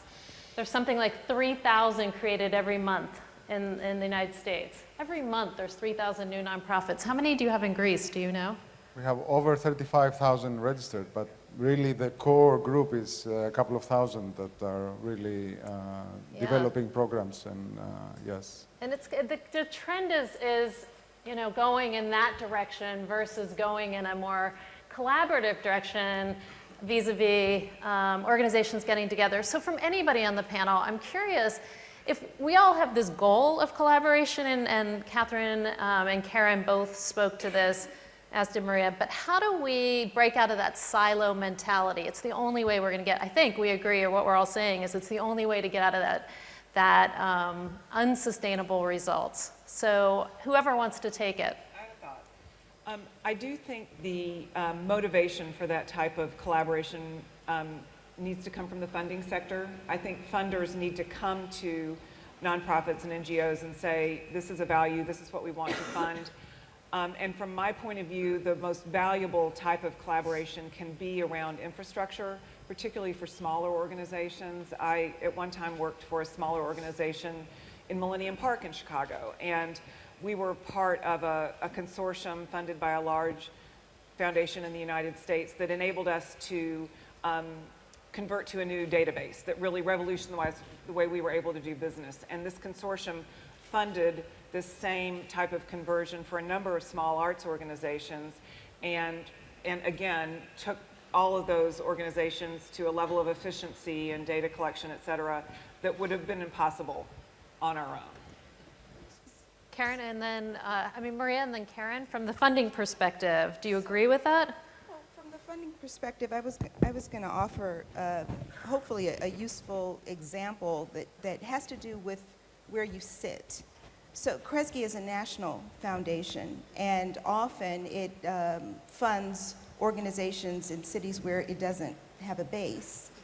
And in order to do that effectively and responsibly, you really have to understand what is the nature of that place and how do the players behave within that space. How do they collaborate or not? So it's not unusual for a foundation like Kresge to receive numerous applications from one place. And sometimes when you have the 30,000-foot view, you can ask questions, like you can say, well, why aren't these folks collaborating, right? The problem is sufficiently important and large that if people in certain places work more effectively together, that there could be more progress. So there's a delicate dance between trying to impose a collaboration and trying to reveal something that someone may be so close to it that you can't see. You're busy doing your work. So you don't step out and say, well, what else is going on? And sometimes a third party with a different perspective can come in and help provide a different way of looking at something that then can accelerate or catalyze what might be useful collaboration without completely imposing it. And that's a delicate dance. Absolutely. Karen? Yeah, that is a dance. You have to be really careful about not coming in and saying, we think you should be working together and we're going to give you money to do this, but you don't necessarily know the full context. And one of the things that mergers and collaborations is something that we have been working on in New York. And being willing to really fund the cost of that is something that foundations have to be very sensitive to. We think we're giving people money to do it, but we really have to get away from, but we don't fund this part, we don't fund this part, we don't, and telling them, this is what we want, give them a little bit of money and then walk away, and, Yeah, the idea of forced collaboration, I think, is really problematic. many years ago, this is not part of my Kresge work, when I was working in Los Angeles, before I left and came back, this was post the 1992 civil unrest, riots, rebellions, whatever you wanted to call them, in Los Angeles. And afterwards, there was a lot of interest, well-intentioned, but interest from philanthropy to make sure that different racial ethnic groups in the city were working together. And so there was money that was made available for these collaborations. And I was on, not the philanthropic side at the time, but at the grantee side. And I remember thinking that there was this burden of imposed collaboration without a real goal that was organic to the place. And that became a problem. And the metaphor that I kept coming up with was they keep giving us hand-holding money. They want us to hold hands. But if you're holding hands all the time, you can't do your work. So there's got to be some balance between something that is focused and true to an organization and something that is shared. And where is that, where's the authentic thread that allows for collaboration that is really important and sustainable? I think that's really an important question of sort of the funder driving or forced collaboration without necessarily having a sense of what that means. I'm not saying that's true in your case. What with that? And then Catherine. I totally agree, and I think we should have a business model approach to funding, and we very welcome competition among NGOs that seek this funding. That's very healthy. On the other hand, we have seen this model a little bit not working. As Maria said, forced collaboration does not work. They just join, organizations join together without a meaningful outcome to what they do. So we do implement RBM, results-based management approach, for sure, but we look a lot at the quality of the services and at the quality of the organizations and try to fund and build those organizations. To give you an example, we are introducing an open call next week to deal on mostly on migration issues here in Greece. So we had a quite substantial workshop back in February, bringing a lot of stakeholders together. So it's something that doesn't exist in Greece. There are no priorities set, and there's no registry of organizations either. So that's a big deficit for us as well. So by bringing together more than 50 organizations, we were able to prioritize what would be both as an emergency program support, but also as a more meaningful long-term support. So through this open call, we would encourage collaborations for sure, and we would actually grade collaborations proposals higher. I mean, they would get an incentive to collaborate. And we would try to look at these innovative solutions to these problems that could have a long-term impact. So an open call is a methodology that I believe very much that enforces a lot of transparency on both sides of the organization that is receiving the funds, but also from the funding mechanism giving the funds. Let me ask one final question, and we'll get to the audience questions. Catherine, how do you measure sustainability? This is the question on everybody's mind. What metrics do we need to be looking at? Well, I mean, I'm interested to hear from the audience and the rest of the panel on that as well. I'll give it some thought. But I actually first just wanted to tie together a couple of comments that we heard earlier, right? This question about collaboration. And I'm so sorry for my sniffles. My hay fever has gone crazy this spring. So this question, it is really fundamentally about leadership. And so it is about, setting the bar very high, visionary leadership in the philanthropic sector. I do think that would, sort of be revolutionary in a way. A lot of organizations are competing for the same donor dollars. The incentive is to sort of claim that you have the, sort of the best approach or the miracle intervention. And of course, these very complex problems are only going to be solved when everyone, all these little slices, sort of start to line up, right? And we start moving in the same direction. So I think if the philanthropic sector sort of set the bar very high and put a big pot of money, to incentivize collaborative action, collective efforts, I think you would see behavior change pretty quickly. I think something else, to your point, that foundations can do, and increasingly I think they're doing more of, but this is a critical role, is using your convening power, right? I mean, at the end of the day, this forced collaboration, sometimes that comes about because there's no agreement on the what, right? What is the problem? And so it is a question of convening people and bringing everyone through a process, maybe reframing a problem, so that everyone can see themselves in it and not hold on to their piece of it, but sort of see where they fit in that larger umbrella. So that's, I think, getting that alignment and that agreement on the what takes a long time, but is the opposite of sort of forcing collaboration for collaboration's sake. And then very linked to that is this point that Karen was making about the alpha dogs, right? And that is a big challenge. And it's something that we talked about a lot, actually, among the community in the Harvard course as well. This tension between the ego, the self, what's in the organization's interest, and mission, right? And those three things, and sort of trying to triage across them.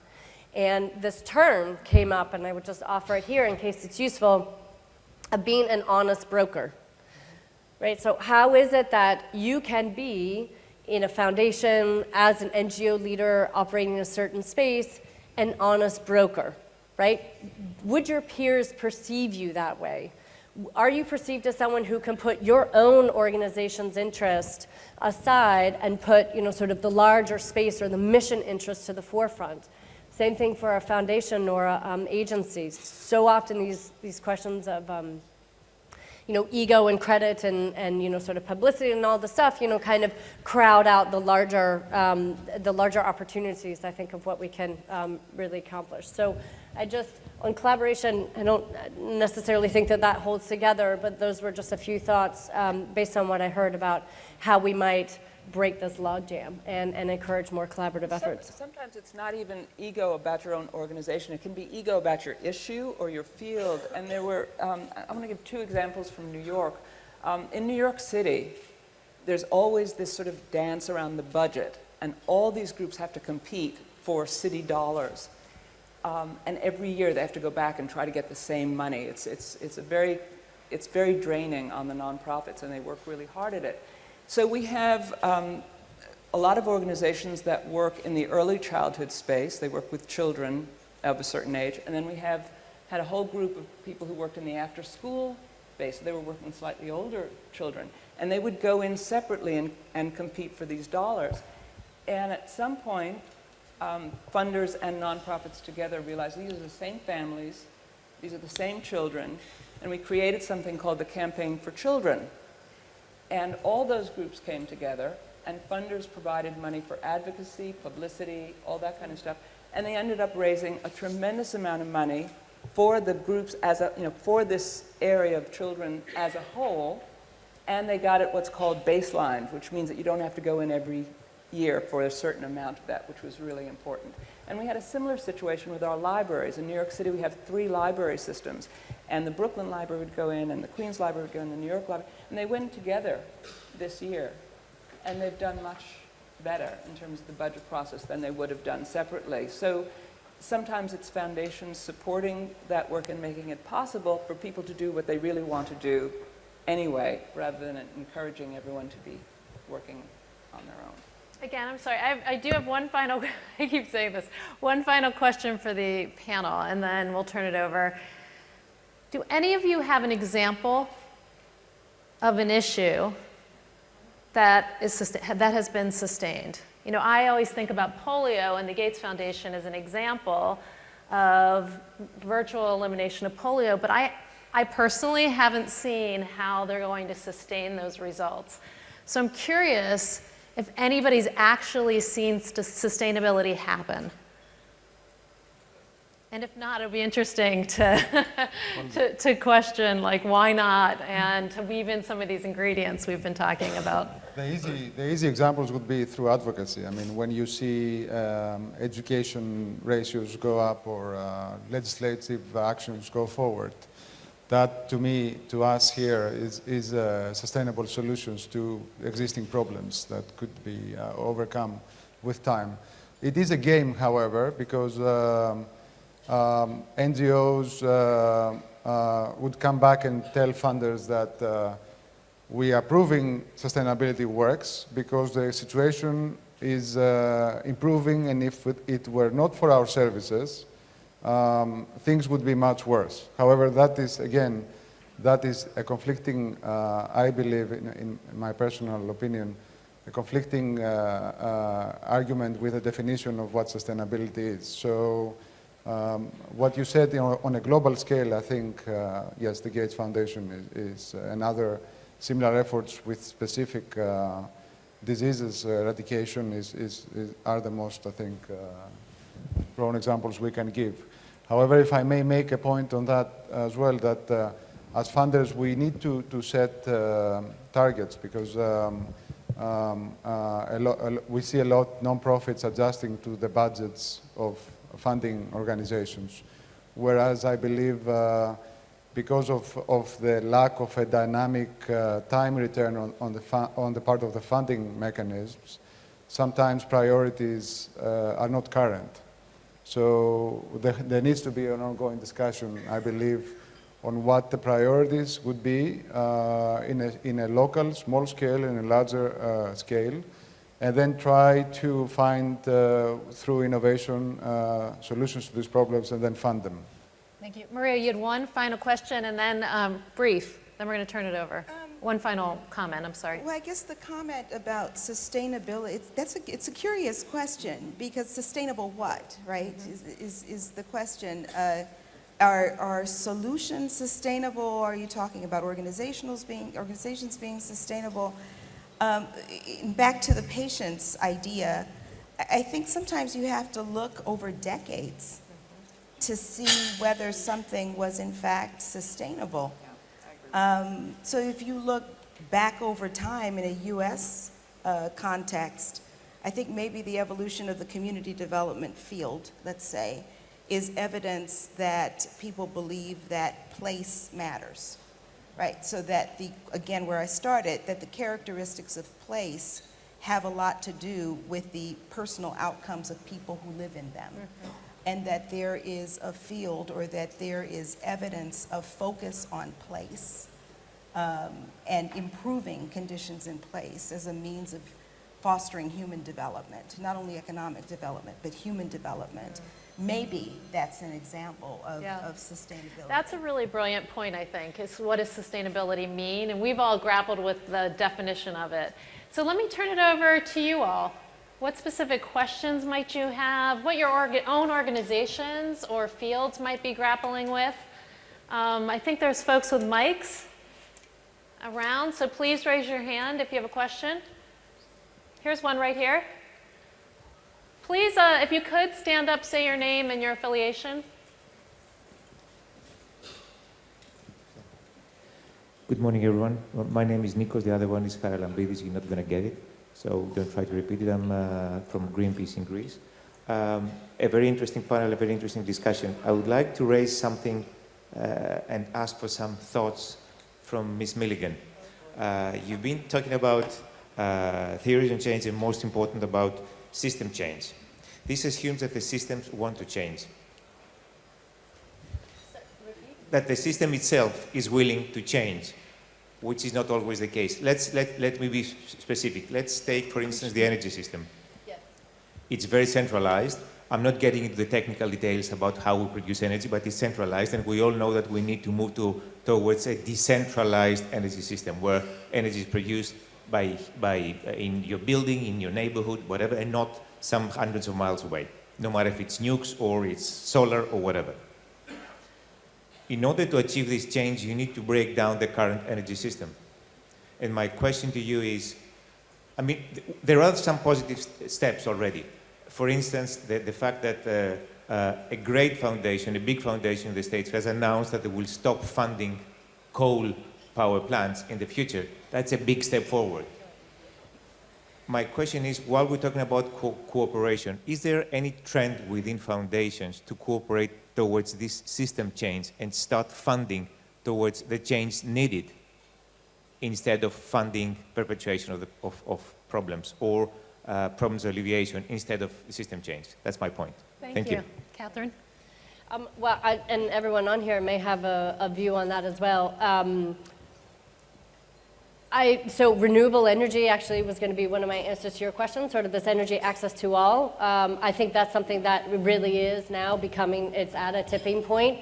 I mean, there are certainly commercial applications, so there are, you know, sort of market forces at work, obviously, and that helps, but I think that's something that would sort of meet your criteria and your question. And the other one is, that I was going to offer is sort of malaria no more, right, in that big campaign.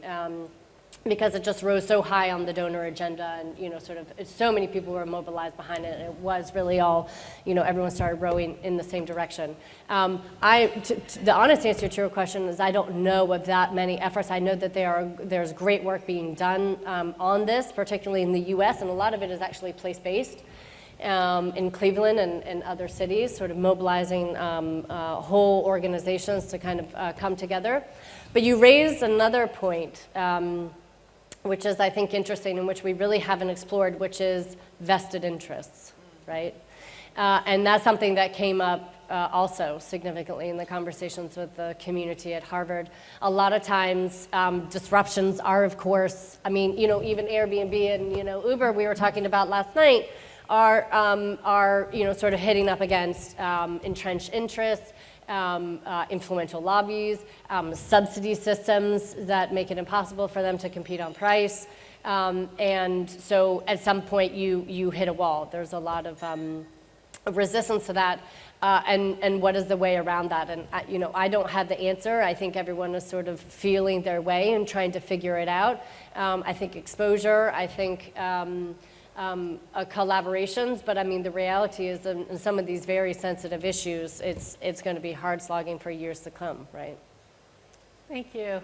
Other questions? Over here?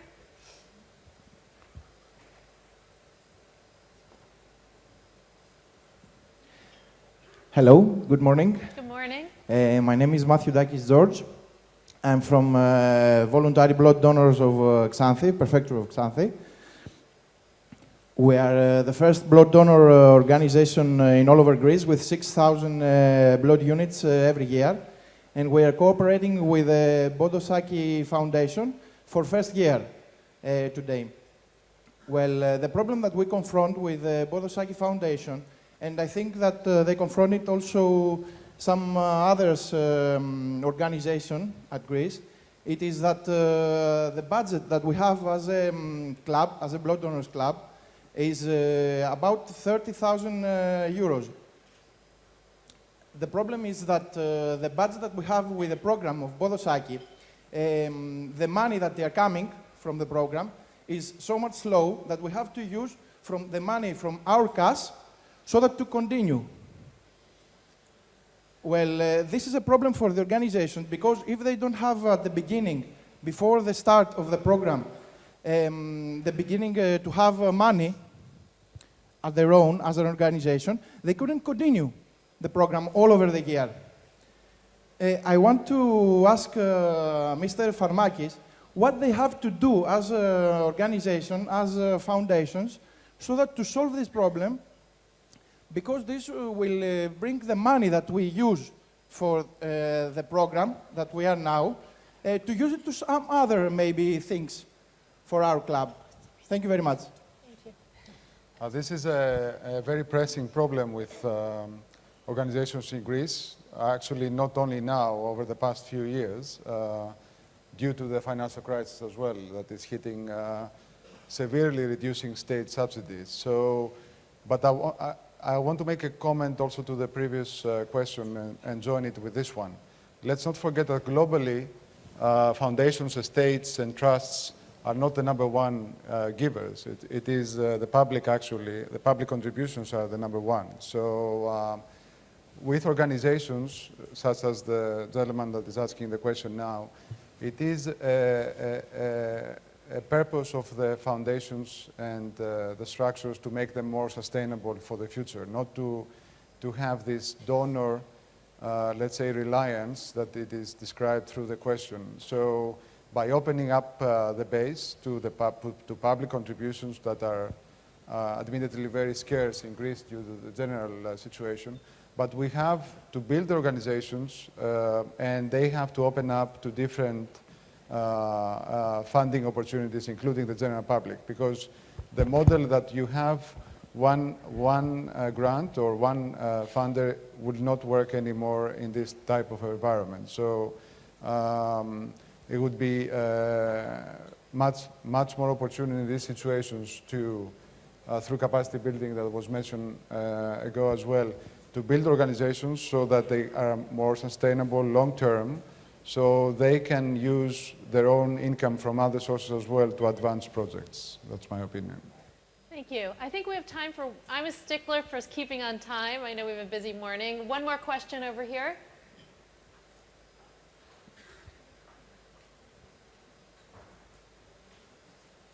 Hello.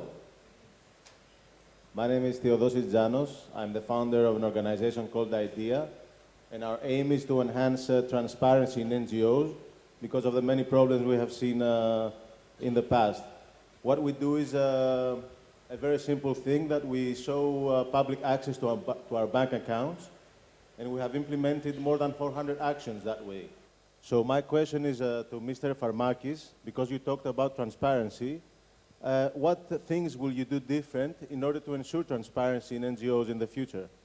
Because I feel transparency is a very important issue for sustainability. I totally agree. I mean, that's for Greece, at least, it is a #1 priority.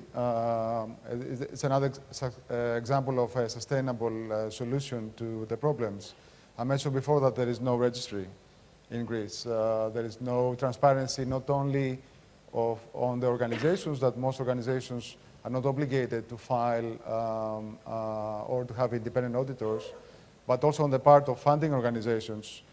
They should have increased transparency of amounts that are given out for what specific purpose, and also how these are measured and what are the results. I mean, in both ways, both the funding organizations and the grantees, one simple way, of course nothing is simple in Greece because I have been trying it with many other organizations for many years, over 10 years, to establish a sort of a charter, a transparency charter, that both funding organizations and grantees would abide by these transparency rules. And this is also a way, going back also to the first question again, to sort of widen the base and democratize a lot more the base of both funders and grantees. So by introducing gender equality, for example, or by having vulnerable groups being represented in both grantees and funding organizations, something that is not being done because there is no obligation to do it or there is no will, that will increase a lot the connection between funding and priorities. Karen, I think you had something to add. I was just going to say, at our foundation, our CFO, our Chief Financial Officer, goes over the audit of every single organization that we are looking at seriously. If there are issues, and we haven't funded them before, we just don't want to get involved because foundation people, we fall in love with the organizations we fund, and they don't know it, but we adore them. And you don't want to go down that path and then find out that there's no money or they're using their endowment or whatever. We also have in the States something called GuideStar, which is a nonprofit of its own that puts out there on the web what are called 990s. Every nonprofit has to file a tax form that lists all kinds of information, and anybody can go in and look at anybody's financials, and it's very useful, and we use those.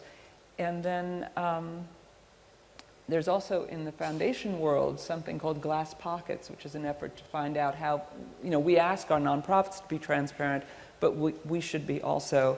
And we also require nonprofits that we're looking at to adhere to certain standards around governance, and that's a standard question on our application. So I think it behooves us as funders to start pushing nonprofits to have that kind of transparency if they want to get money from us, and we're in a position to do that.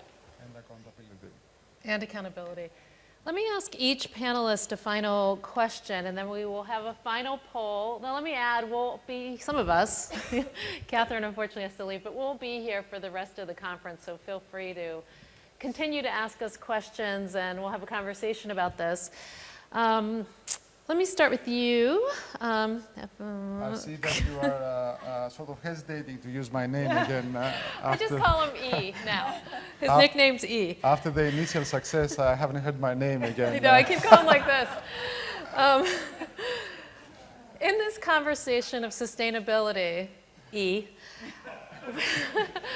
what's your prediction for the next 3 to 5 years, both in Greece and sort of internationally? Do you have some predictions?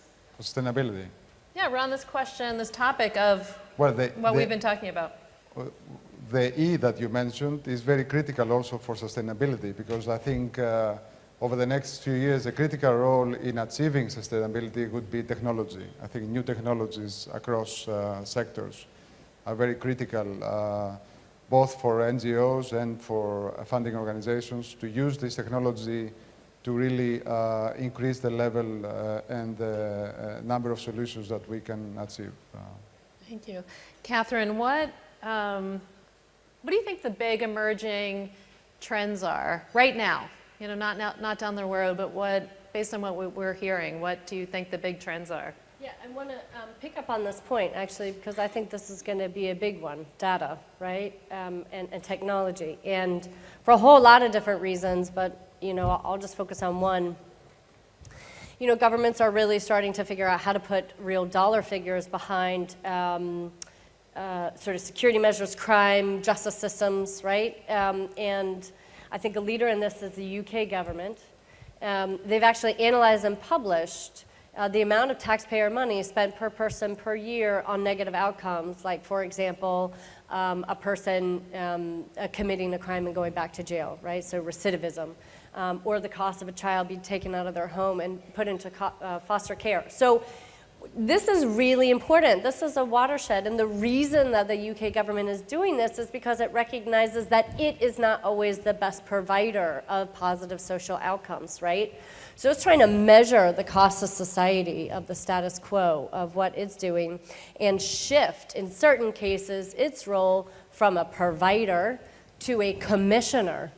And why this is so interesting is because they're essentially saying, okay, this is how we're doing, and here's how much it's costing taxpayers. But who thinks that they could do this better and for cheaper, right? And the answer is often social entrepreneurs, civil society organizations, NGOs. And so I don't want to go into social impact bonds, right? That's pretty technical, and that's a topic of a whole nother conference. But they're pioneered in the UK. They're now being implemented in 20 countries. And the reason why that's worth mentioning is because of what it signals, right? It signals that in 20 governments around the world, they're starting to wake up to the fact that they're not necessarily doing a great job of taking care of poor people, providing them education, keeping them out of jail. And they're starting to recognize those economic consequences, and they are saying, you know, gee, maybe we should look around and see who can do this better for less money. So that's really the first, and it ties to the data piece, right? Because you can only benchmark against status quo if you can measure it. And the second, really, and then I'll stop, is the rise of corporates, right? And we were talking about the fact that they're missing here, and I would really encourage the conference organizers to bring the private sector into this discussion in a big way next year. You know, more and more businesses are embracing the idea that you know, sort of their business needs to have a larger purpose for whatever reason, because they want to open new markets, because they want to win the war on talent, and millennials really care about the social footprint of the company where they work. I mean, you know, a lot of reasons. But I think we're starting to see the start of a trend of moving from little CSR, cute, nice activities disconnected from the core operations of the business to more structured and strategic thinking about how can we bring our core for-profit assets to bear on solving a social problem that, you know, sort of that furthers our business needs. And by the way, I would be the first to say I think that's a really good thing. That is not, you know, an evil thing. That's where corporations should be playing, is leveraging their big strengths. So some are even starting to say that this decade is going to be dominated, you know, by corporate setting the social agenda. And I'm not going to go that far, but I mean, I would just say, you know, you're in a different world when the Gates Foundation gives an $11 million grant to the MasterCard Corporation, a $100 billion company, to test financial innovation and inclusive products and experiments in their labs in Kenya. That is, it doesn't matter now which bucket you're sitting in anymore. I think we're going to see that more and more. It is now, do you have what it takes to solve the problem? And you know, that's where we're going, and that's super exciting. Thank you. Maria, you are clearly a learner, given your diverse background, and you also talked about the Kresge Foundation being a learning foundation. So I'm just curious, you know, just even right now, not in the broader scheme, but what you've heard today, what you've been thinking about leading up to this, what have you learned that's new? Or will think about more going forward? What I'll think about more going forward has to do with the role of philanthropy. And I think from my perch at Kresge, clearly the work that I'm involved in, philanthropy is playing a role in advancing learning as a core piece of the work, let's say. So part of the collaborations that we're involved in and interested in has very much have to do with learning. So it's collaborating with other foundations to learn from them and with them, as well as collaborating with grantees, because another role of philanthropy is risk-taking.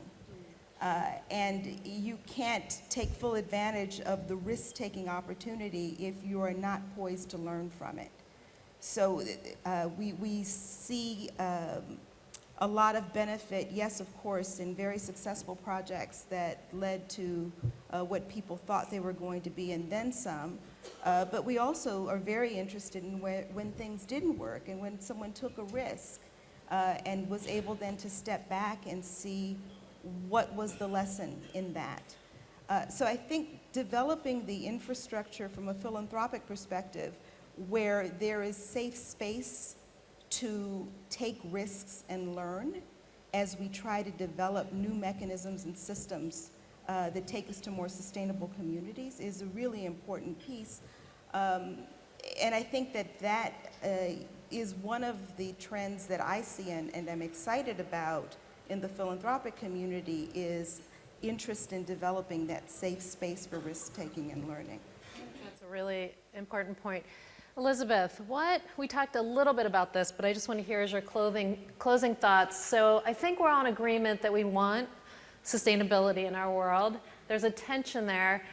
I just want to hear a little bit more about what incentivizes people to move down that path. What are the incentives? A long-term impact, I believe, that if organizations are making an investment in their infrastructure, in their leadership, making an investment in learning from other people in the same space, engaging people, then I think that leads towards sustainability.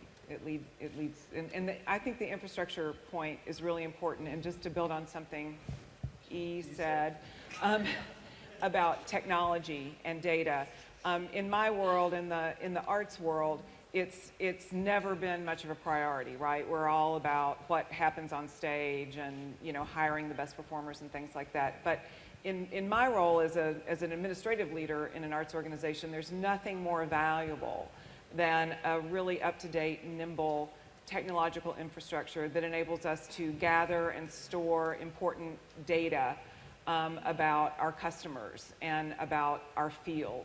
And that's something in my work at Juilliard that I'm really, really focusing on, helping our organization wrap its arms around and make decisions about how we use data, how we collect it, and exactly all of those very important issues.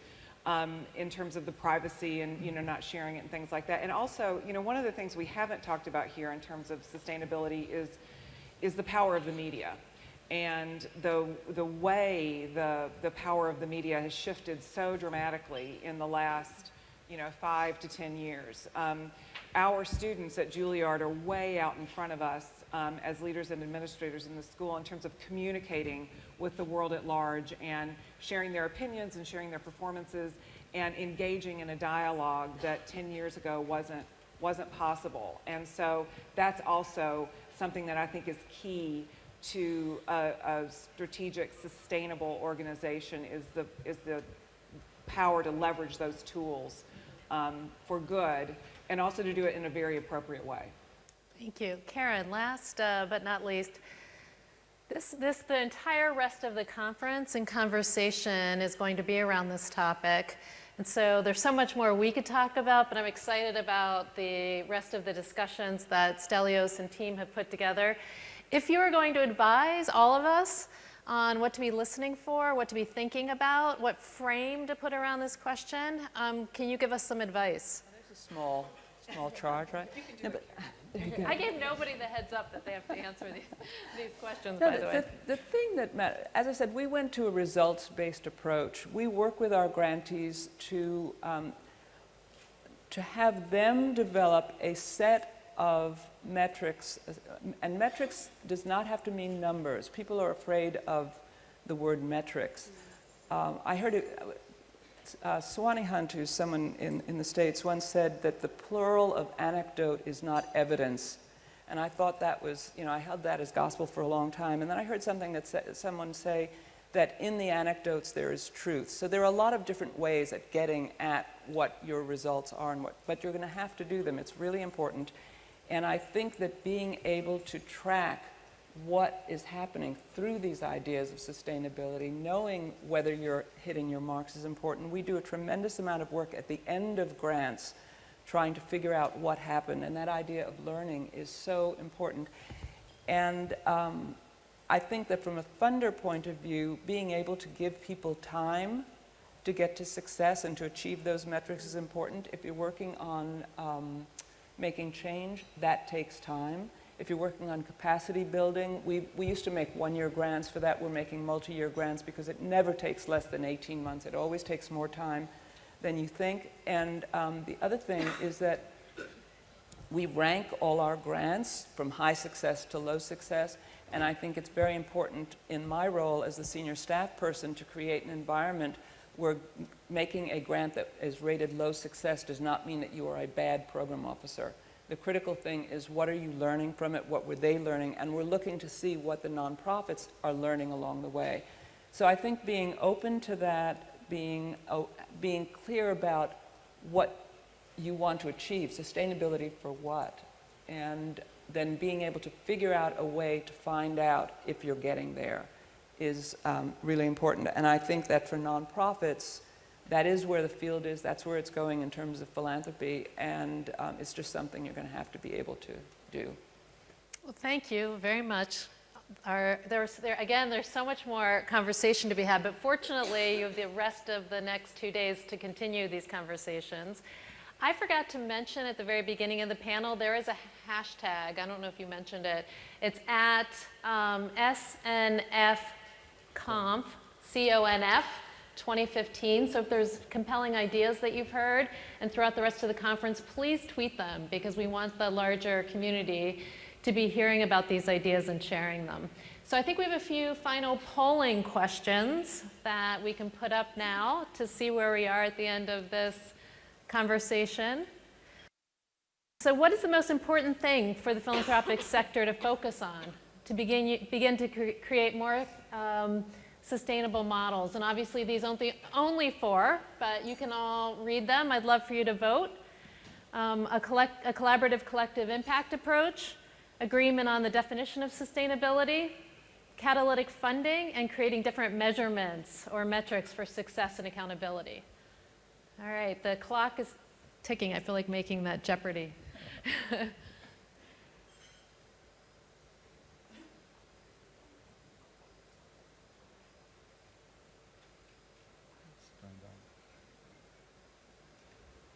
Can somebody vote for all four? Oh, interesting. That's great. Okay, the next and final question. What is the most important thing for you, your organizations, to begin to focus on to create more sustainable outcomes? One, agreement on what problem or problems you're solving for, changing your internal cultures, norms, and policies, catalyzing, engaging cross-sector stakeholders, and raising more flexible capital.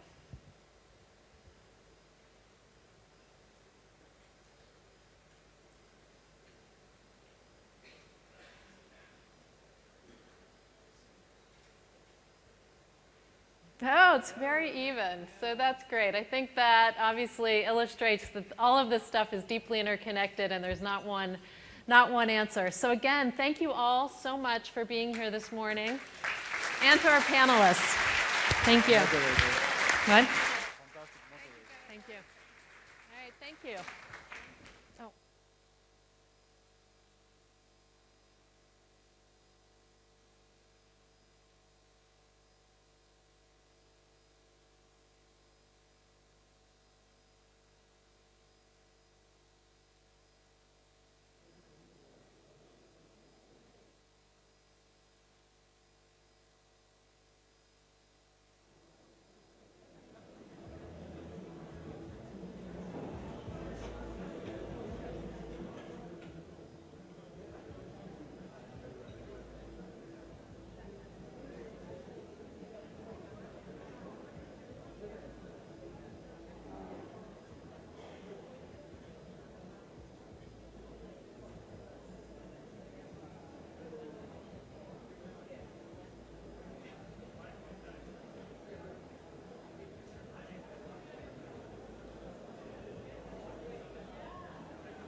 Hello? Can we please close the doors in the back so we can continue? It is too noisy.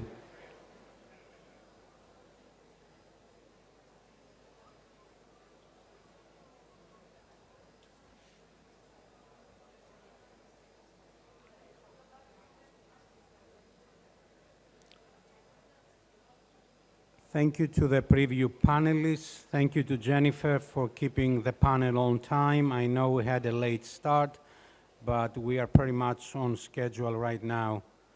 We're going to move on with the second panel of the day, measuring sustainability, what science, economics, and the humanities can teach us about creating environmental sustainability. And I would like to call on stage the panel moderator, Jeremy Caradona, Associate Professor of History at the University of Alberta, and the panelists, Richard Heimberg, Senior Fellow, Post-Carbon Institute, Mike Kennedy, President and CEO, Green Analytics, and Marco Lambertini, Director General, WWF International. Thank you.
Hello. I think we're going to get started here in just a moment. If everyone could take their seats. Okay. Thank you, everyone. We're gonna get started now on our second panel. My name is Jeremy Cardona.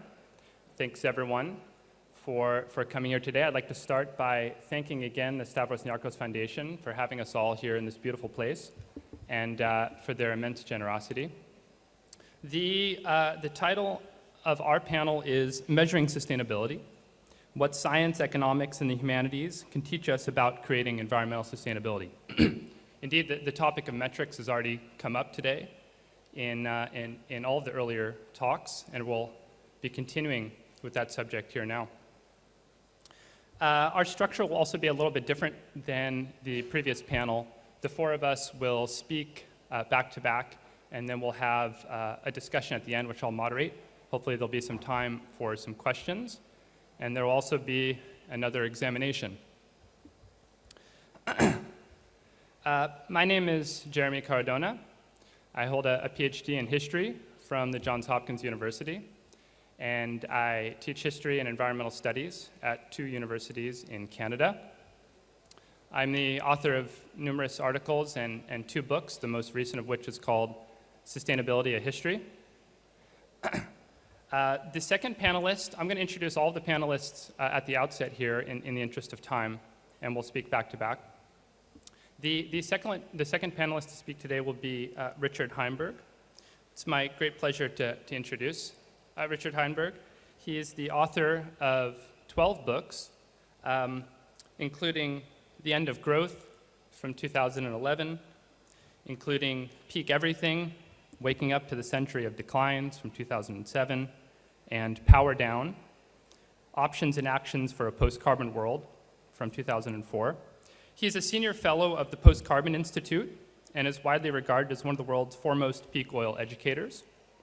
He has authored scores of essays and articles that have appeared in such journals as Nature and Public Policy Research.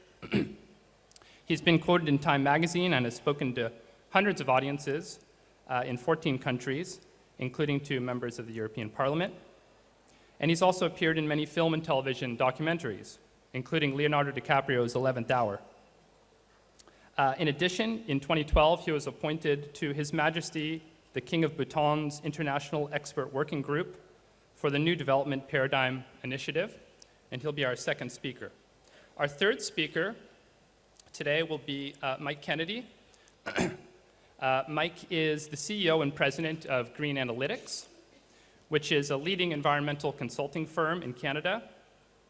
This firm works on issues related to climate change, water, biodiversity, renewable energy, and the socioeconomic impacts of resource development. He has advised numerous governments, including the government of Ontario and the government of Alberta, and numerous corporations, including Shell Canada. He works every day to push governments and corporations toward more sustainable practices. He's down in the trenches of the sustainability movement. The fourth and final speaker today will be Marco Lambertini. My great pleasure to introduce Marco. He is the 5th Director General of the Worldwide Fund for Nature, WWF, which is without a doubt the world's most important environmental organization. It's a real honor to have him here today with us. As the head of the largest and most respected conservation organization, Marco works with world leaders, corporate executives, and civil society to forge a future in which people and nature thrive. He first worked with WWF as a youth volunteer in his native Italy, and he became Director General in April of 2014 and leads an organization with over 50 years of conservation successes. Marco has a degree in pharmaceutical chemistry from the University of Pisa and has published books ranging from Safari in Africa to A Naturalist's Guide to the Tropics, and has also worked as a journalist and educator in Italy. So at the end of our 4 talks, which will be 15 to 20 minutes, we'll sit down and we'll have a conversation. Hopefully there'll be time for questions. And of course, there will be another examination. So everyone hang on to your voting devices.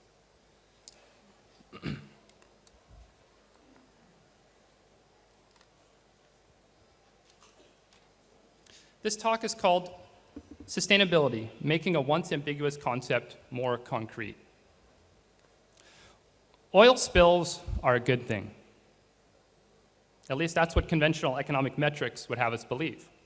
Take, for instance, the Exxon Valdez oil spill off the coast of Alaska in 1989. This famous disaster ended up boosting the US GDP by at least $2 billion. How's that possible? Well, someone had to pay for all those cleanup crews, materials, consulting firms, animal rehabilitation, and so on. At the end of the fiscal year, when the economists added up the market value of America's products and services, that is, they calculated the GDP, the Exxon Valdez oil spill was counted, in a sense, as a good thing, since it helped increase economic activity. And by the way, the US GDP happened to grow by about 3.7% in 1989, and the Alaskan oil spill played a role in that growth. In real numbers, the US economy grew by $240 billion.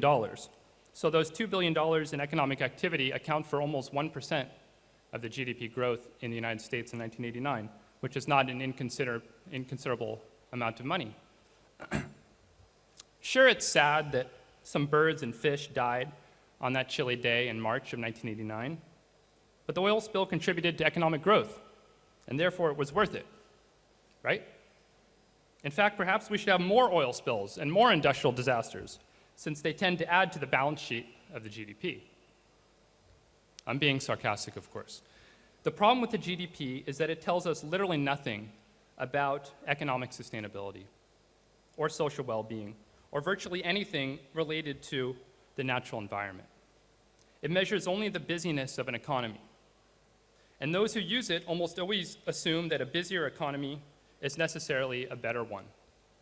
Yet the GDP ignores quite a lot, including the social and environmental impacts of growth.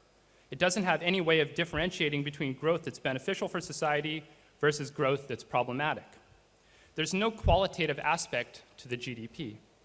It's not able to keep track of losses to natural resources or what Herman Daly calls uneconomic growth. Uneconomic growth. Short-term gains that create long-term losses. So how much of the GDP growth in the United States and in the world over the past 100 years has been, so to speak, oil spills?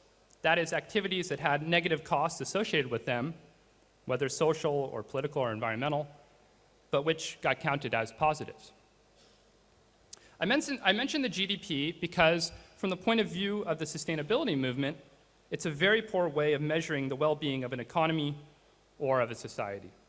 Even the economist Simon Kuznets, who invented the GDP back in 1937, warned that it was subject to, quote, illusion and resulting abuse, mainly because it did not account for, quote, the personal distribution of income or a variety of costs that must be recognized.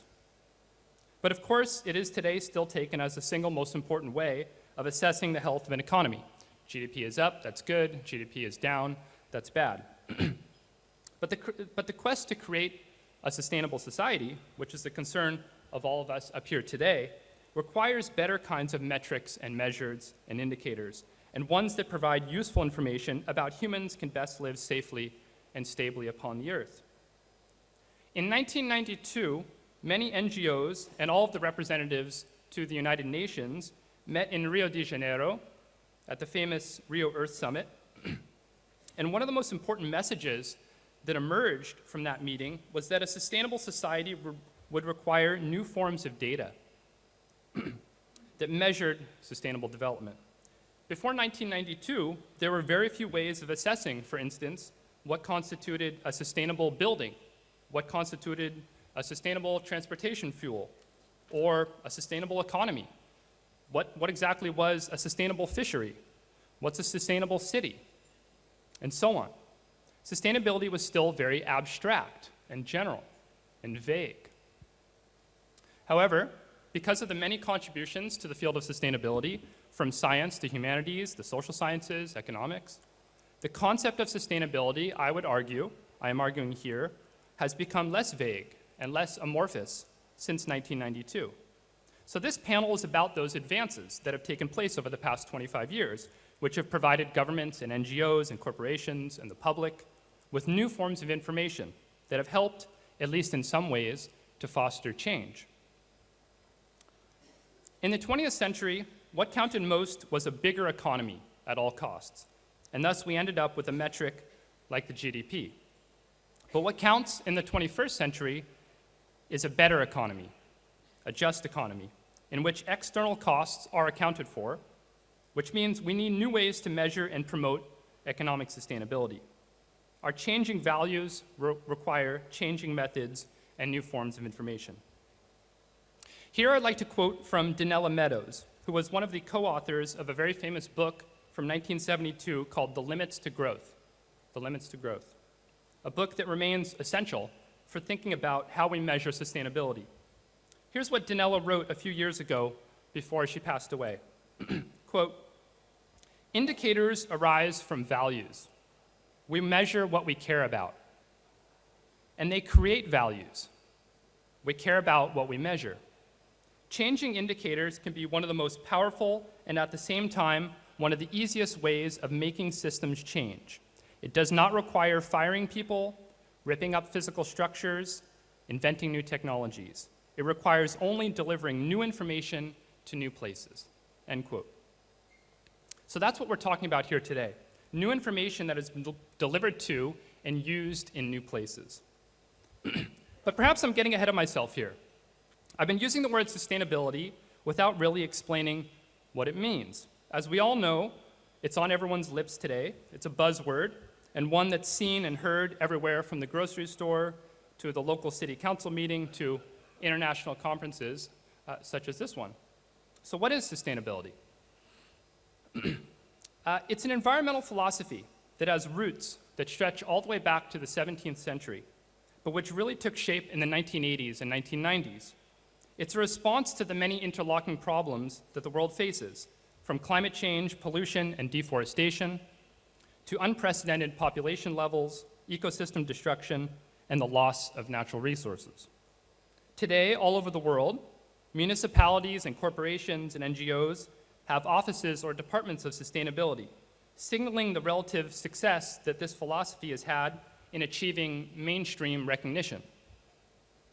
That is, sustainability has won out over rival ways of viewing the natural world and humanity's relationship to it. In North America, where I live and work, nearly every university has an office of sustainability, but precisely zero have an office of green radicalism. My definition of sustainability has 4 aspects to it, which I've cobbled together by reading very widely in the field. 4 aspects to it. First, human society, the economy, and the natural environment are necessarily interconnected. Necessarily interconnected. It's a basic idea in ecology and in systems theory. Second, a society will respect ecological limits or face collapse. Ecological limits. This assertion is a reaction to the notion of endless growth. It's the idea that we need to live within our biophysical limits. Third, a society that hopes to stick around long term needs to plan wisely for the future. This is a reaction to the short-term thinking that characterized much of the 20th century. And fourth and finally, localize, decentralize. Localize, decentralize. A reaction to the inefficient and undemocratic concentrations of wealth, power, and energy production that occur in centralized systems. All 4 of these statements are broad and fairly easy to support in the abstract. In fact, I have not yet met anyone who disagrees with them in principle. The difficulty comes when one tries to apply them or interpret them. What does localize, decentralize actually mean on the ground? But I would argue that the broad nature of sustainability has been both a blessing and a curse. It's a blessing in that it's broad enough to have general appeal to people from different backgrounds and points of view. In this way, it's best to think of sustainability as a concept that's somewhat similar to justice or democracy. Virtually everyone agrees that government should be run by and for the people, but what that actually looks like in practice is subject to great dispute, and the same goes for sustainability. Conversely, the abstract nature of sustainability is something of a curse, in that the concept has been defined so broadly at times that it's easily subject to greenwashing, which is the manipulation and abuse of language to cover up conventional or destructive practices. Sustainability has been too easily exploited. So the breadth and the ambiguity of sustainability is precisely the reason that new quantitative and qualitative metrics have been devised over the past 25 years, so that sustainability is not merely a vague set of principles, so that it's not merely a buzzword without substance to it. Sustainability is only as meaningful as the methods that help define and measure it. So where are we at today? Since the late 1990s, sustainability has become less imprecise and more calculable as new methods and measurement tools have been invented. And there are many such methods to mention, some of which have become household terms, and others of which still fly below the radar. We might think about, for instance, the ecological footprint analysis or carbon footprint analysis, which are two different metrics. Ecological footprint analysis measures the human demands on the Earth's ecosystems. How much land does it take to support a given area? And the carbon footprint measures greenhouse gas emissions of an individual or an organization or of a political unit. Think about how culturally significant the idea of footprints has become. It's a term that we hear all the time, footprints. So these are ideas that weren't on the radar 25 years ago. Or take, for instance, LEED certification, L-E-E-D, LEED certification. LEED certification was developed by the US Green Building Council in the 1990s and has become the most commonly used tool for measuring and rating and promoting green buildings, actually measuring what it means to have a green building. LEED certification makes it much more difficult for a developer to say that a building is green simply because they say it's so. A LEED Platinum building, their highest level in the rating system, is something with some meaning behind it. There's an actual set of metrics and an independent third party who certify that, yes, a building is energy efficient and so on. So that's an example. LEED certification is an example of a metric that we did not have 25 years ago, but which we do now, and makes sustainability something that is more calculable. But again, many of these metrics are relatively unknown amongst the public, even though they've revolutionized the way that engineers, for instance, view the world. And several of them spring to mind, and I'll mention them just very briefly. Energy return on investment, EROI, energy return on investment. This is a method used in the energy sector to determine how much energy and resources it takes to produce a unit of energy. It fundamentally changes the way we think about energy. If it takes a lot of units of energy to produce 1 unit of energy, well, then that's potentially a problematic energy source. That's a method that we didn't have 25 years ago, and that is absolutely used to measure a sustainable energy source. At least it's one of the ways. Life cycle analysis. Life cycle analysis. Life cycle analysis is a commonly used method for assessing the complex impacts associated with a product, say a pair of blue jeans. When you're holding a pair of blue jeans, it doesn't seem to have had much of an impact. It's simply a pair of jeans. But life cycle analysis reveals the resources and the energy that went into making that pair of blue jeans and what happens when they're discarded. It's a cradle-to-grave analysis of a product. Again, a method we didn't have 25 years ago. I think some of us have seen the life cycle analysis, for instance, of a banana or of an automobile, and you realize that there are cumulative impacts that go into the things that we consume. Another example is the triple bottom line. The triple bottom line is an accounting system that was invented in 1998 that's become very important in the world of corporate social responsibility. It rates not only the financial activities of a business, but also its social and environmental performance. And there are many corporations, although mostly below the Fortune 500, but still medium-sized corporations, who employ the triple bottom line. These are corporations that care about people, planet, and profits. And it's actually a whole technical method for rating the accounting and accountability of a corporation. Traditional accounting practices, of course, apply cost-benefit analysis and tell us literally nothing about social and environmental sustainability. I'll mention also the Happy Planet Index. The Happy Planet Index. This is a qualitative method, not a quantitative method, a qualitative method that measures life satisfaction or happiness in the world's countries. It's absolutely fascinating to compare the happiest countries to the countries with the biggest economies. Does anybody know what the world's happiest country is? Any ideas? Huh? Bhutan, I heard, Bhutan is up there. The world's happiest country is Costa Rica. Costa Rica. It does not have the world's largest economy. In fact, its GDP per capita is about $15,000, but they're the world's happiest people. Jamaica is also pretty happy, I believe, Bhutan, Thailand. In any case, the Happy Planet Index helps turn on its head the notion that a bigger economy necessarily means a better one. Finally, I'd like to bring this talk full circle by discussing some of the alternatives to the GDP, which I've criticized earlier in this talk. As I mentioned, the GDP has a lot of problems and isn't a great metric for measuring economic sustainability. Economic activities that diminish well-being are counted the same as those that enhance it. It also doesn't measure qualitative development. It doesn't measure happiness or life satisfaction or human health. It tracks only monetary flows, not even natural resource stocks. It also ignores non-market transactions and income distribution and inequality. In short, it misses quite a lot. Over the past 2 decades, though, a number of alternatives to the GDP have been invented, including the Genuine Progress Indicator and the Index of Sustainable Economic Welfare. The Index of Sustainable Economic Welfare. Both the Genuine Progress Indicator and the Index of Sustainable Economic Welfare track the busyness of an economy, as the GDP does, but also calculate other social and environmental costs and expenditures, such as crime, pollution, healthcare, and income distribution. They bring other factors into the equation.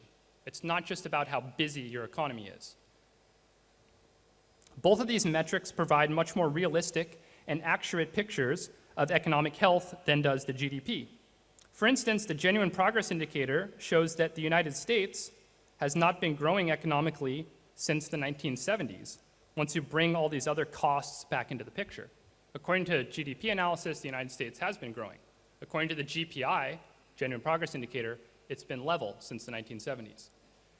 So that's an example of a metric that produces very different kind of data and forces one to rethink the health of an economy and actually how we approach economic well-being. So the Index of Sustainable Economic Welfare has been used very recently by the European Commission to measure sustainability in Europe. In the United Kingdom, the government is now using a set of 68 social, economic, and environmental indicators to measure progress towards their sustainable development strategy. Perhaps more well known is the use of a gross national happiness index in the tiny Himalayan country of Bhutan, which was mentioned earlier. Bhutan now uses a range of qualitative and quantitative indicators to measure life satisfaction, income inequality, environmental integrity, and more. It's basically ditched the GDP as the measuring stick of progress. And what matters for them is the ability to increase life satisfaction in accord with their own Buddhist values. So it's still early days, in fact, very early days, when it comes to alternatives to the GDP. When you turn on cable news, it's still, the economists are talking only about the GDP. But I think we're beginning to see some changes as consciousness about sustainability grows, and we realize GDP is not really telling us what we need to know. So the recent adoption of new metrics in the UK, the European Union, Bhutan, elsewhere, indicates a growing awareness that we need new metrics for measuring sustainable development. So in conclusion, sustainability is a way of asking the question, what now? How do we move forward?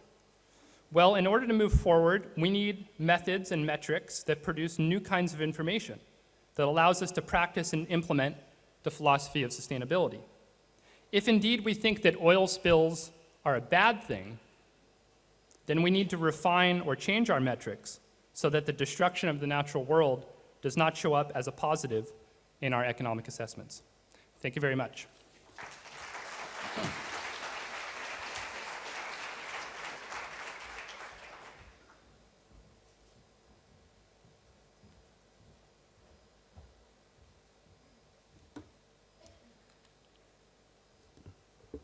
Thanks so much, Jeremy. I'm going to offer some thoughts on sustainability metrics, growth limits, and philanthropy. As the metrics of sustainability become ever more robust and sophisticated, It's ever more apparent to many of us who study those metrics that industrial civilization, as currently configured, is profoundly unsustainable. Ecological footprint analysis tells us that we're presently using 1.5 Earths worth of resources annually. Well, how's that even possible? We're able to do this only by drawing down renewable resources at a rate that exceeds their ability to regenerate. In other words, by stealing from the future. Planetary boundaries analysts have identified 9 crucial parameters that define a safe operating space for humanity within the global ecosystem.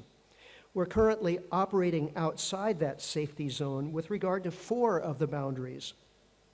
But exceeding just one boundary far enough, long enough, imperils both human society and the ecosystem on which it depends.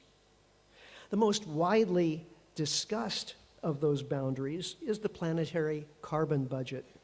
As we all know only too well, the CO2 content of the atmosphere now exceeds 400 parts per million, up from the pre-industrial level of 280 parts per million. And we appear to be well on our way to 450, 550, or even 650 parts per million, while climate scientists have determined that 350 ppm is the safe limit. Those numbers, plus extinction rates, rates of ocean acidification, rates of topsoil erosion, and rates of deforestation, are the metrics of sustainability that tend to be most frequently discussed by environmentalists.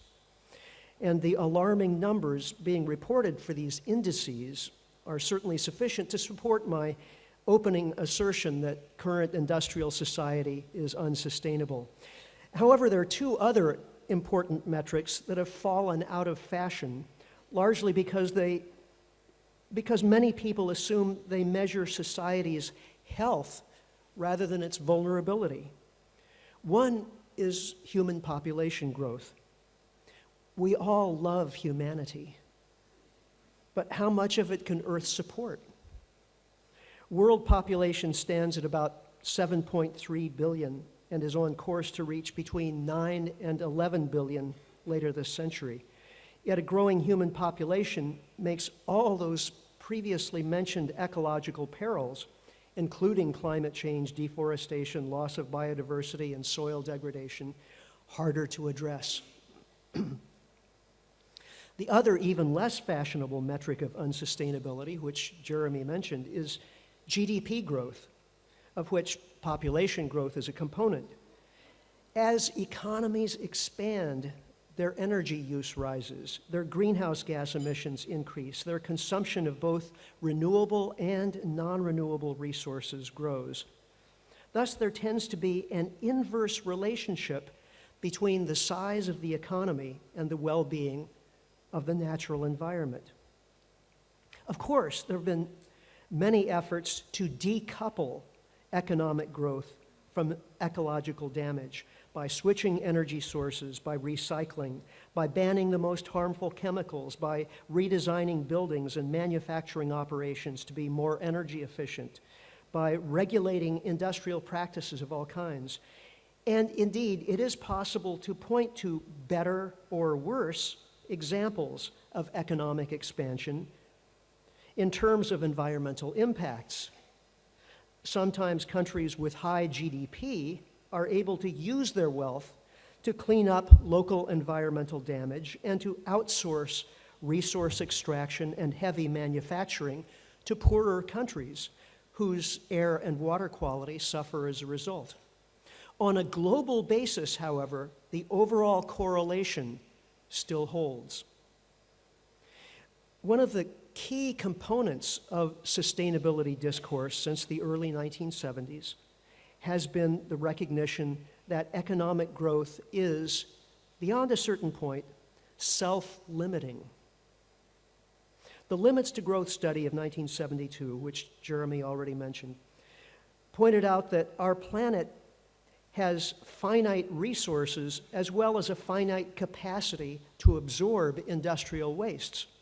As those source and sink limits are approached, various feedback processes within the economy are likely to lead to a reversal of the decades-long trend toward expansion, possibly accompanied by financial crashes, since our financial system depends so much upon returns on investments, which themselves require continued economic acceleration.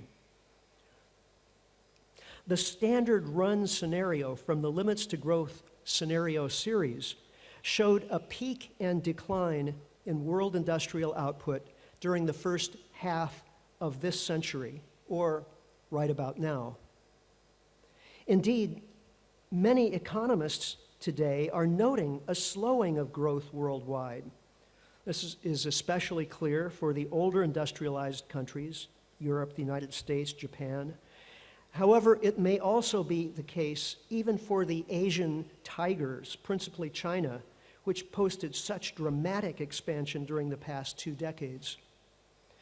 Economist Larry Summers, former chief economist of the World Bank, discusses the current deceleration in terms of secular stagnation, attributing its cause to demographic or financial factors, including too much debt. However, it's hard to disregard the similarity of the 43-year-old scenario study and the emerging reality. Ecological and biophysical economists have identified causal factors linking energy resource depletion and accumulating environmental impacts with this economic slowdown, reducing the likelihood that the similarity is merely a matter of chance. Many of us who've been part of the growth limits discussion have arrived at a view of the situation that can be summarized briefly as follows. Economic growth may not be entirely over, but its limits are indeed within view. However, societies have become systemically dependent on economic expansion to provide jobs, returns on investments, and government tax revenues. Policymakers have made no plans to respond to the end of growth because the economists whom they listen to refuse to acknowledge that environmental limits to growth exist. This puts us in a bind. Policymakers, including central bankers, seem to have no choice but to tromp on the accelerator of monetary policy to achieve growth at any and all cost, even as physical scientists warn that further expansion will imperil both the environment and ultimately the economy. Nevertheless, policy options to achieve a deliberate and managed adaptation to the end of growth do exist. Understanding these requires that we expand our discussion of sustainability beyond the environmental factors already mentioned. Post-Keynesian economists have argued that financial sustainability is undermined by society's accumulation of too much public and private debt, which tends to lead to financial crashes. A significant and sustained increase in the debt to GDP ratio is increasingly regarded as a warning sign. It's worth noting in this regard that a February 2014 study by the consulting firm McKinsey & Company found that total global debt is up 40% since 2007 to $199 trillion. As a percentage of GDP, debt is now higher in most nations than it was before the crisis of 2008. On average, globally, the ratio of total debt to GDP is now about 290%, as compared to 270% in 2007. By the way, Greece's total debt, public and private, to GDP ratio is a little over 300%, a figure exceeded by Japan, Ireland, and Portugal, and about on par with Spain, the Netherlands, and Belgium. Of course, all debt becomes risky when there's no economic growth, because the means for repayment of debt with interest become problematic. On the other hand, more debt can, at least temporarily, help expand GDP. Nearly all new money is created through the issuance of debt. So if the economy is deflating, one temporary solution might be to radically expand debt. But how can this be done under the circumstances? If GDP is not growing, banks tend not to loan, and businesses tend not to borrow. So debt expansion in that case can only be accomplished by governments and central banks, which become borrowers and lenders of last resort, so as to restart growth and prevent a cascading debt default crisis. That's financial sustainability. Meanwhile, historians and sociologists are now in broad agreement that very high levels of economic inequality are socially unsustainable, leading eventually to an erosion of the perceived legitimacy of governance institutions. Economic inequality is measured by the Gini index, which represents the income distribution within a nation. Now, there are linkages among the metrics that we've just surveyed. Increasing amounts of overall debt tend to worsen economic inequality as interest is transferred from borrowers to lenders. Meanwhile, GDP growth, partly because it's tied to an increase in overall indebtedness, also tends to intensify economic inequality unless governments redistribute wealth. We see these trends, for example, in China, where rapid GDP expansion has been accompanied by dramatic growth in overall debt and by an increase in the Gini index. So, what would a sustainable post-growth society look like in terms of the metrics we've been talking about? Well, it would have gradually falling population and GDP, but improving quality of life as measured by alternative indices such as the Genuine Progress Indicator or gross national happiness. It would have stable levels of biodiversity and falling levels of carbon emissions. It would have stable levels of debt managed through direct credit clearing and a low and stable level of economic inequality as measured by the Gini index.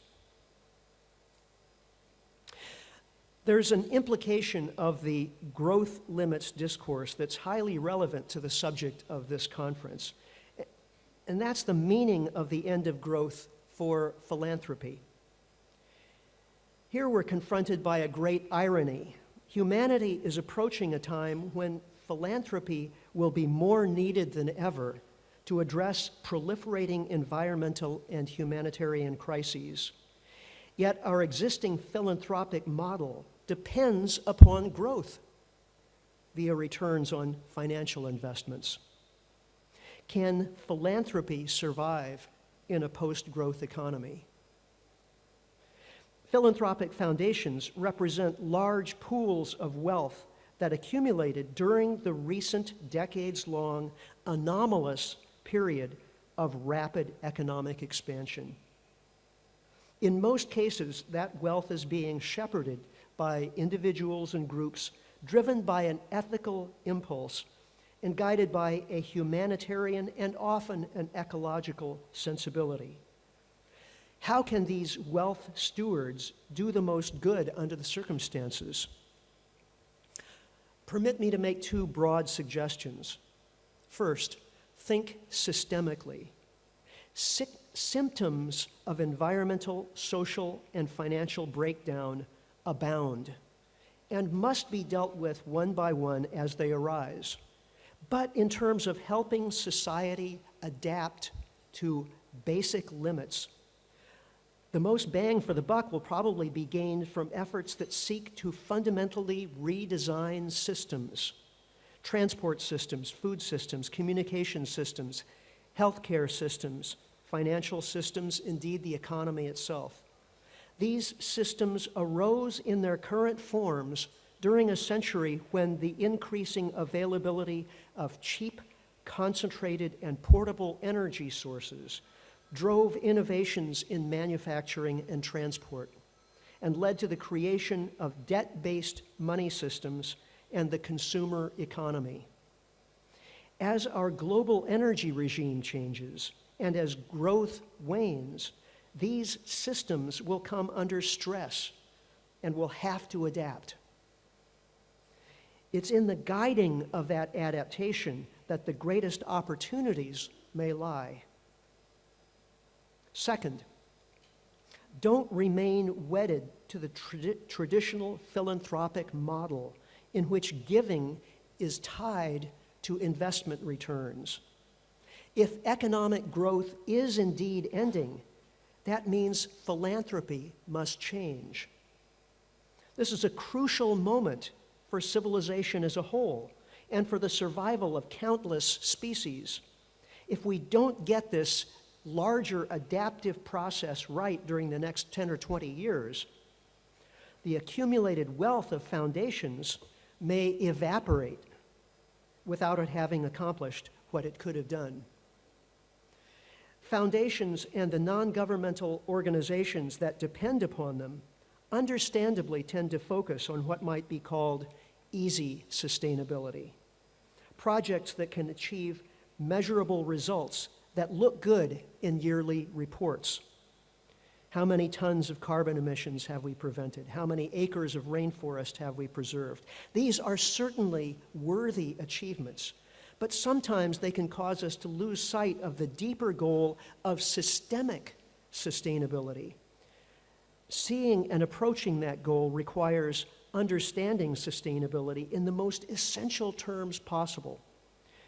As a way of identifying those essential terms, I've elsewhere noted 4 axioms of societal and ecological sustainability. These are as follows. Number 1, population growth and/or growth in the rates of consumption of resources cannot be sustained. Number 2, to be sustainable, the use of renewable resources must proceed at a rate that is less than or equal to the rate of natural replenishment. Number 3, to be sustainable, the use of non-renewable resources must proceed at a rate that is declining. And the rate of decline must be greater than or equal to the rate of depletion of the resource. And number 4, sustainability requires that substances introduced into the environment from human activities be minimized and rendered harmless to biosphere functions. Now, to those 4 environmental or ecological axioms of sustainability, we might add 2 more, one related to the financial system, the other to the social system. So to be sustainable, a financial system must generate only as much debt as can be realistically repaid. And given that the tendency is for debt levels to increase anyway, periodic jubilees or occasions of general debt forgiveness are advisable. And finally, to be sustainable, complex societies must find ways to limit inequalities of wealth, which might otherwise increase to the point where those with the least no longer regard governance systems as legitimate. Now, we're obviously very far from meeting those first 4 conditions of environmental sustainability. Nevertheless, even if our society is poised for a process of contraction and simplification due to environmental limits, we still have choices. Shall we minimize human suffering and ecological destruction by deliberately slowing and downsizing? Or shall we accelerate until we hit the wall?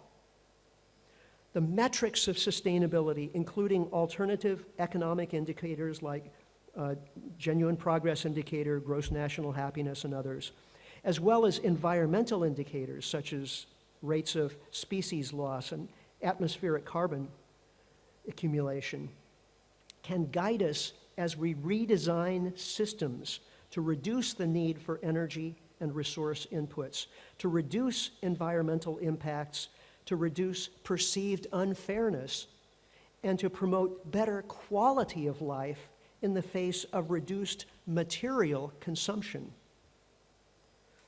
As long as government is enthralled by the cult of growth, philanthropic foundations will remain among the only entities in society with the power and the flexibility to think outside the box.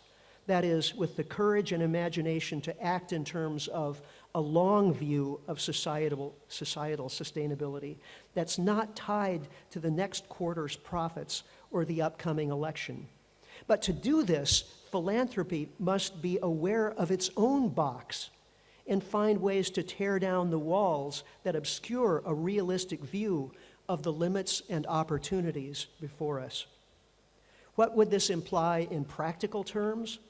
Perhaps it would mean supporting the work of organizations that promote a systemic rather than just a piecemeal understanding of sustainability, and supporting demonstration projects that offer new directions for systemic adaptation, ways of providing food, transportation, healthcare, financial services, and other necessities in ways that are deeply sustainable. It's probably not within the capability of philanthropic foundations to avert all the human impacts that will accompany the end of economic growth, nor the environmental impacts of past growth.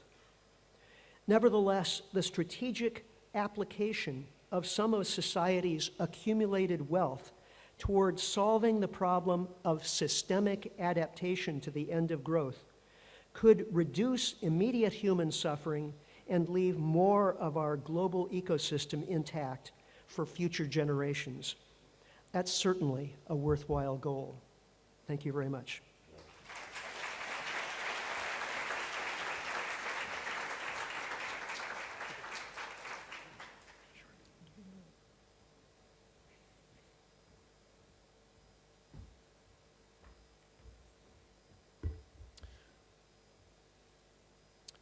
Well, first, I'd like to start out by thanking the Stavros Niarchos Foundation for bringing us all here, and particularly for giving me the opportunity to see what a beautiful country Greece is. I'm going to take the talk of measuring sustainability down a level from the sort of global societal level to the more organizational level. I'm going to draw on my experiences as a consultant, often being brought into corporations or government organizations to help them develop and design sustainability metrics systems to ensure that their funds or their goals as an organization are being met. And then I want to end with a brief framework or some guidelines to follow when we start to think about how do we do sustainability reporting or how do we conduct sustainability assessments. And if you take anything from what I say today, I hope it's that most of what we do as companies, as governments, and nonprofits in this pursuit of sustainability will also yield gains to economic development. And this is a big paradigm shift that we need to get our heads around. And to put a more finer point on it, according to the World Resources Institute, about as much as 90% of what we do to address climate change is compatible with accelerating economic development, which again is a different term than economic growth. And the second take-home message that I would like to relay to you is how we measure progress, as Mr. Heimberg mentioned, is indicative of what is important to us. As both previous speakers pointed out, the current flaws of gauging progress in terms of GDP is not taking us towards the progress we're seeking.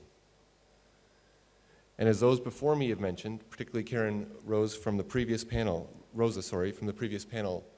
mentioned, the only way that we can know the true benefits of sustainability and our actions towards sustainability is to track those changes, to measure those changes, to develop metrics that are realistic and meaningful to the goals that we set out as an organization. And that means often measuring sustainability through indicators. Some examples of indicators that I think we should all keep top of mind, particularly today, one that's been mentioned previously is income distribution. Currently, 80% of the world's wealth is in the hands of 10% of the population. Sustainable livelihoods is a good indicator to follow. 1.3 billion people in the world still lack access to affordable, reliable electricity. And secondly, as also been mentioned previously by Her Royal Highness, we are currently exceeding 400 parts per million of greenhouse gas emissions in the atmosphere.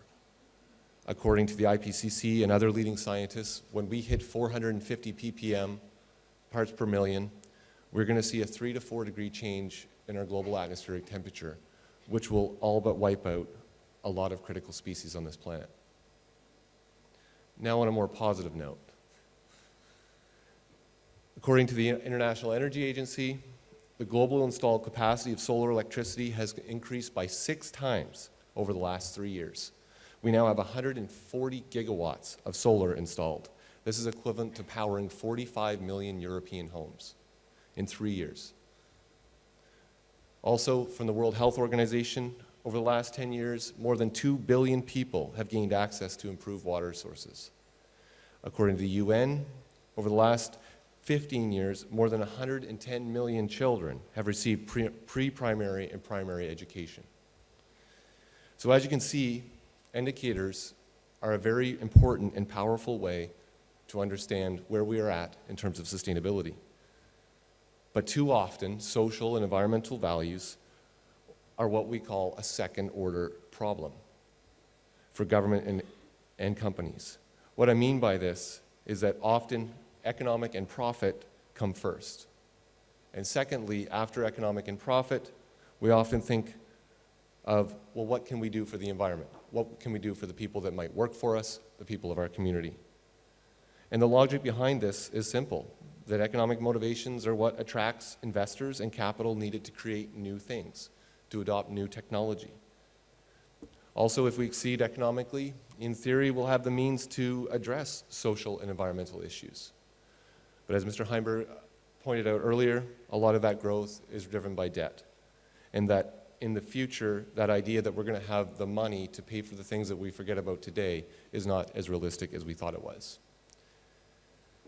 Also, a very critical thing that I see a lot in my work is that social and environmental data and information is sparse.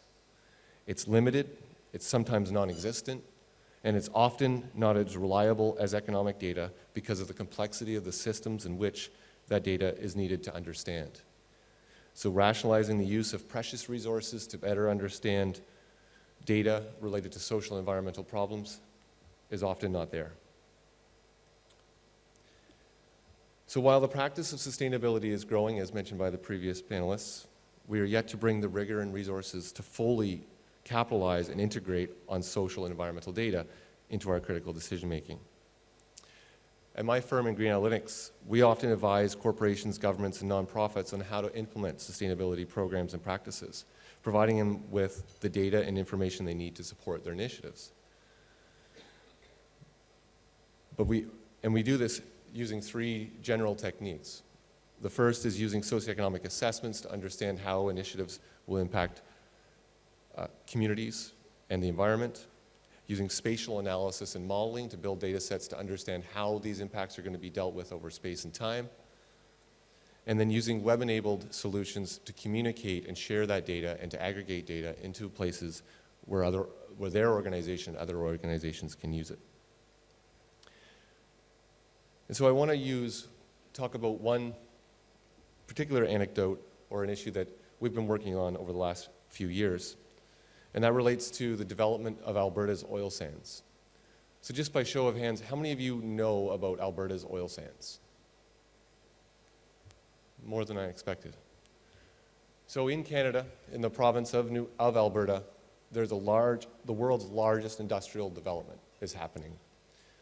Basically, companies such as Shell, Total, Cenovus, Suncor, extract oil from sand using a lot of water and a lot of electricity.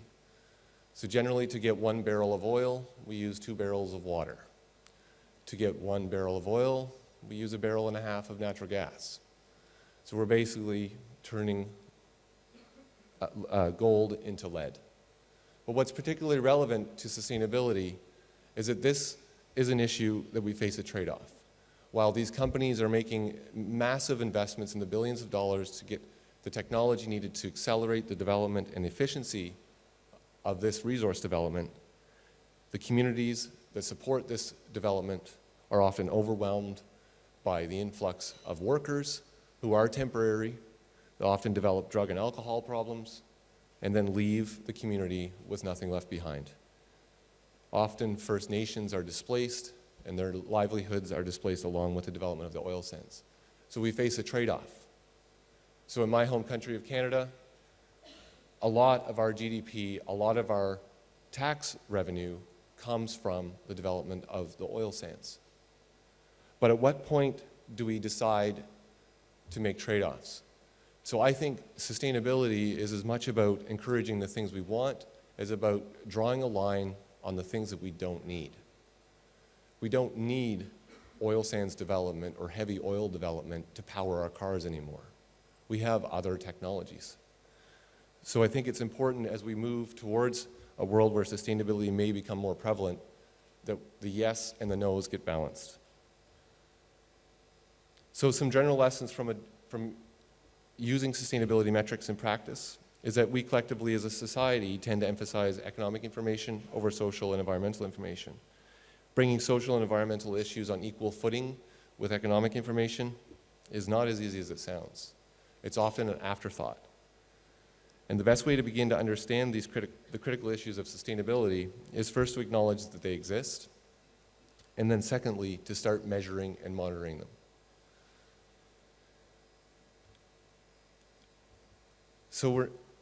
And when we talk about measuring indicators of sustainability, we're really not talking about rocket science. We're talking about first figuring out what is important, and speakers before me have mentioned this. As an organization or as a government, we need to define what criteria is it that we want to represent. What is important to us? Is it access to health care? Access to healthy and safe drinking water? Or is it economic resilience? These are all examples of prospective criteria of sustainability. The next step is to figure out what indicators relate that objective into our day-to-day lives, helping us determine what direction and magnitude of change we're seeing year over year from one location to the next. And the third thing that we need to do is to track the data, to have the patience to track it year over year, but accept that when things aren't working out, that we make changes, and make changes on the fly, and have the bravery to do that, but to keep tracking the data to be accountable. And in many cases, there's lots of good starting points. Measurement systems have been mentioned previously by other speakers, life cycle analysis, Happy Planet Index. Also, organizations like the European Commission, the OECD, and the World Bank have over the last 10 years started to gather important social and environmental information that we can use to better judge the progress of our society. But the data is still incomplete. It's not always applicable at a community level and rarely applicable below the national level. But it's a starting point. But increasingly, the use of social media and internet-based technologies will allow us to gather data in ways that we haven't before. But this brings me to another point that we need to keep in mind, is that over 60% of the world's population does not have access to the internet. So as a business owner and a relatively young man and a father of 2 children, I try to maintain a positive outlook for the future of humanity by reflecting on our ingenuity and our capacity to pull off major transformations, particularly when our back is up against the wall. However, I can't help but feel that the birth of the Tesla car, the massive wind energy deployment in Germany, and other forms of renewable energy is tinkering at the edges. What we need is a more societal shift. Rather than rely on innovative technologies and bold leaders to address our most pressing sustainability challenges, we need some wholesale shifts, some systems change in how we allocate investment dollars for programs and industries, and many have spoken about this before, the way we measure business success, and holding businesses to account for more than just profits, and the way that we reward leadership and innovation in our economies. And I think more than anyone else, the philanthropy organizations understand this. But as a private consultant working with private companies and governments day to day, that's not always the case. So as I mentioned at the start, I want to leave you with, if anything from my time here, it's that how we measure sustainability is critical, and what we measure is also very important. So if we were going to design a framework to go forward for your organization, for example, a few things, the easy starting point would be to start with your mission statement or your objective identification. What is it you want to achieve? Put that on a board. The next step is determine what progress looks like on that, under those objectives. How can it be measured? Is the data available? If it's not, how do you go about to gather it? But measuring that progress is important, and it involves designing indicators that capture the outcomes that an organization wants to see. And just as financial reports help employees concentrate on cutting costs and maximizing the return on investment, environmental and social audits can sharpen a company's focus.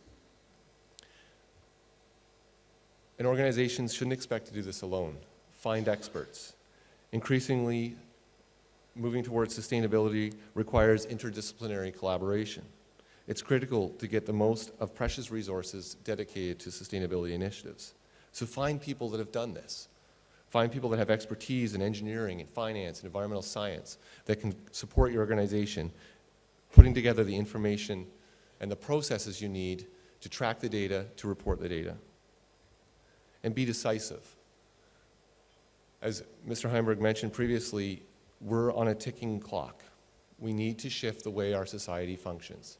So we need to be decisive about what is important to us, about how we measure it, and how we use that information to change our decisions. And these need to be made in short order. And when you choose a particular path, stick to it, but be prepared to change. And learn by doing. So if things aren't working or your indicators are not responding in the way that you'd hope, look into the system and be prepared to change it. And learn as we go. Rarely have we endeavored on these things and got it right the first time. Also, communicate your progress towards indicators to your stakeholders and to your employees. As mentioned previously, the generation of millennials and the new talent coming up in organizations are looking for more than just a paycheck. They're looking to work for organizations that have meaning and that have social purpose. Communicate through multimedia, through online articles, video, and share with folks the progress that you're making and how that progress was made. Because increasingly, as we get into complex decision making, we need to learn from others. And I promised Jeremy that I would be the time make-up person, and I'm succeeding. So I'm going to close again by just repeating the take-home message that I'd like to share with you, is that the majority of the things we do to address environmental and social challenges is compatible with accelerating economic development. And secondly, what we measure as progress will define us as a generation.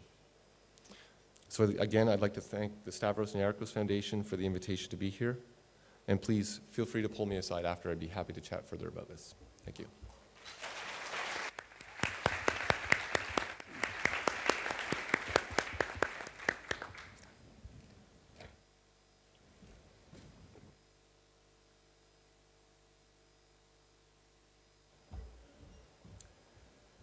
Hello, everyone, and now I have a question for you, actually.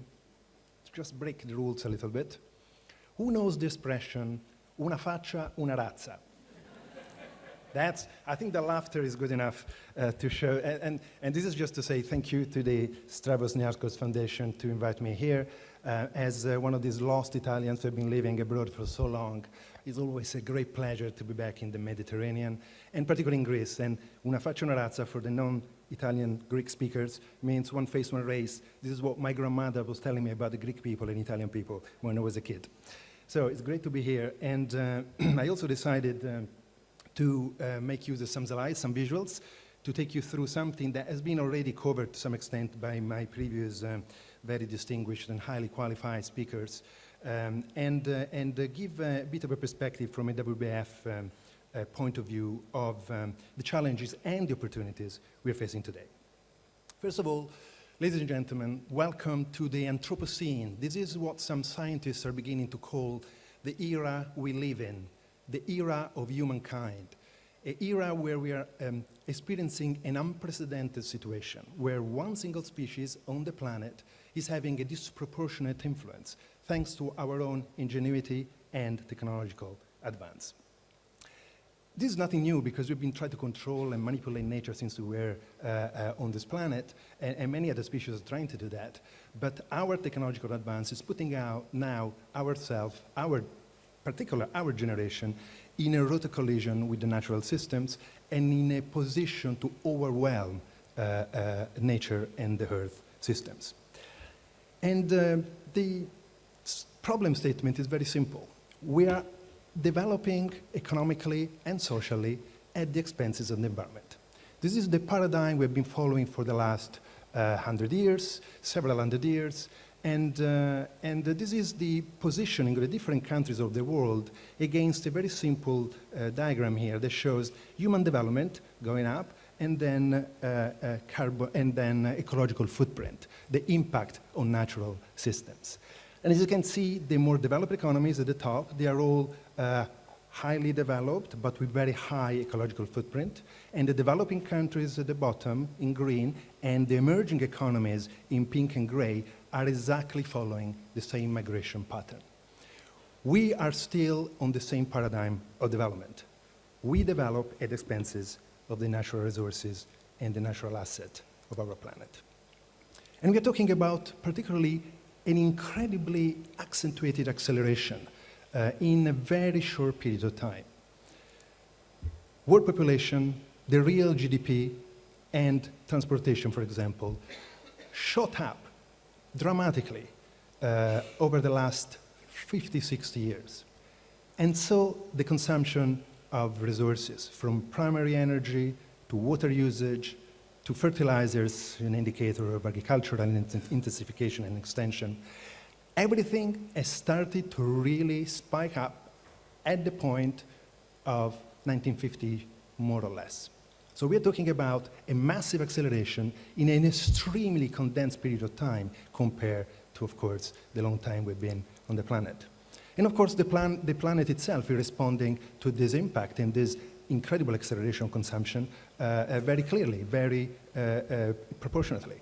Carbon dioxide going up, ocean acidification going up, surface temperature going up in parallel, and living resources depletion, like the consumption of fish stocks in the oceans, dramatically going up as well. So we are accelerating dramatically consumption on all fronts, and that has been mentioned already, take us to a very interesting position, a very dangerous position, to go beyond what now science is beginning to define as planetary boundaries, the boundaries that we shouldn't cross, the boundaries beyond which the Earth is not able to regenerate or compensate or mitigate the impact that we are generating. We are already off dangerously some of these boundaries, but the interesting point I want to make here is that for the first time, perhaps in history of our civilization, we're actually able to know, to measure, to define the boundaries, and to understand how we are performing against those critical dimensions. And then biodiversity. Biodiversity, WWF, organization with a panda in our logo, biodiversity is the ultimate indicator, if you like, of sustainability. This is the way I look at it. The species that live on this planet, in our forests, oceans, rivers, and lakes, are the ultimate indicators on how we're treating the planet. And unfortunately, the results of the monitoring of populations all around the world bring a result which is unequivocal, very simple, very straightforward, because it's very connected to the acceleration that we saw before. Wildlife population in the last 40 years, more or less the same amount of time of the big acceleration that I described before in consumption, have declined about half. We've lost in one generation, in 40 years, half of all wildlife on the planet, according to this indicator, which is a rather large sample across the world. And interestingly, the decline of biodiversity that shows the particularly sharp impact of our consumption and development pattern is higher in the least developed countries, is higher in developing countries in the last 40 years, because of course there was more natural resources and living resources at the time, and because development has been accelerating even faster. But when we talk about biodiversity, we don't talk about an abstract concept. We're talking about thousands and thousands and thousands of different species that interact with each other and with the physical environment. And beyond producing beautiful and inspirational moments in our life very often, are actually essential components of the functioning of the ecosystems that we've been referring to in previous speeches, and we know are so critical to generate the clean air, the clean water, the food that we need as a civilization. And so when we look at the forest, we look green. When we look at the ocean, we look blue. But actually, that green and blue would be nothing without the thousands of species, the biodiversity, the diversity of life forms that are actually making these ecosystems function. And then nature becomes not just something which has got an intrinsic value and not something that is beautiful and inspirational for all of us, but it's something which is essential to our well-being, essential to our development, because the development of the last few hundred years, in particular the last 60 years, has been almost entirely based on usage of natural resources, and a lot of that has been leaving natural resources. The oceans is probably one of the most classic examples of that. Fisheries has been supporting economies for millennia, but increasingly the acceleration of the fisheries industry has contributed dramatically to the economy of many, many countries. And at the same time, is also representing a fantastic and is absolutely important source of economy and healthy food for large numbers of people, particularly in developing countries, coastal communities, which are really depending very heavily on local fisheries. And so WWF, with the University of Queensland and the Boston Consulting Group, has actually developed an interesting calculation. Now, this is not to support the concept of GDP, because we're as critical as the previous speakers about the whole approach to it. But in order to make it comparable, we've been calculating the marine gross product of the ocean. That means the goods and services that are triggered by the ocean in terms of economic financial flows. And that would put the ocean with $2.5 trillion at the 7th economy in the world. That will buy the ocean a table at the G8 and will kick Italy out of it.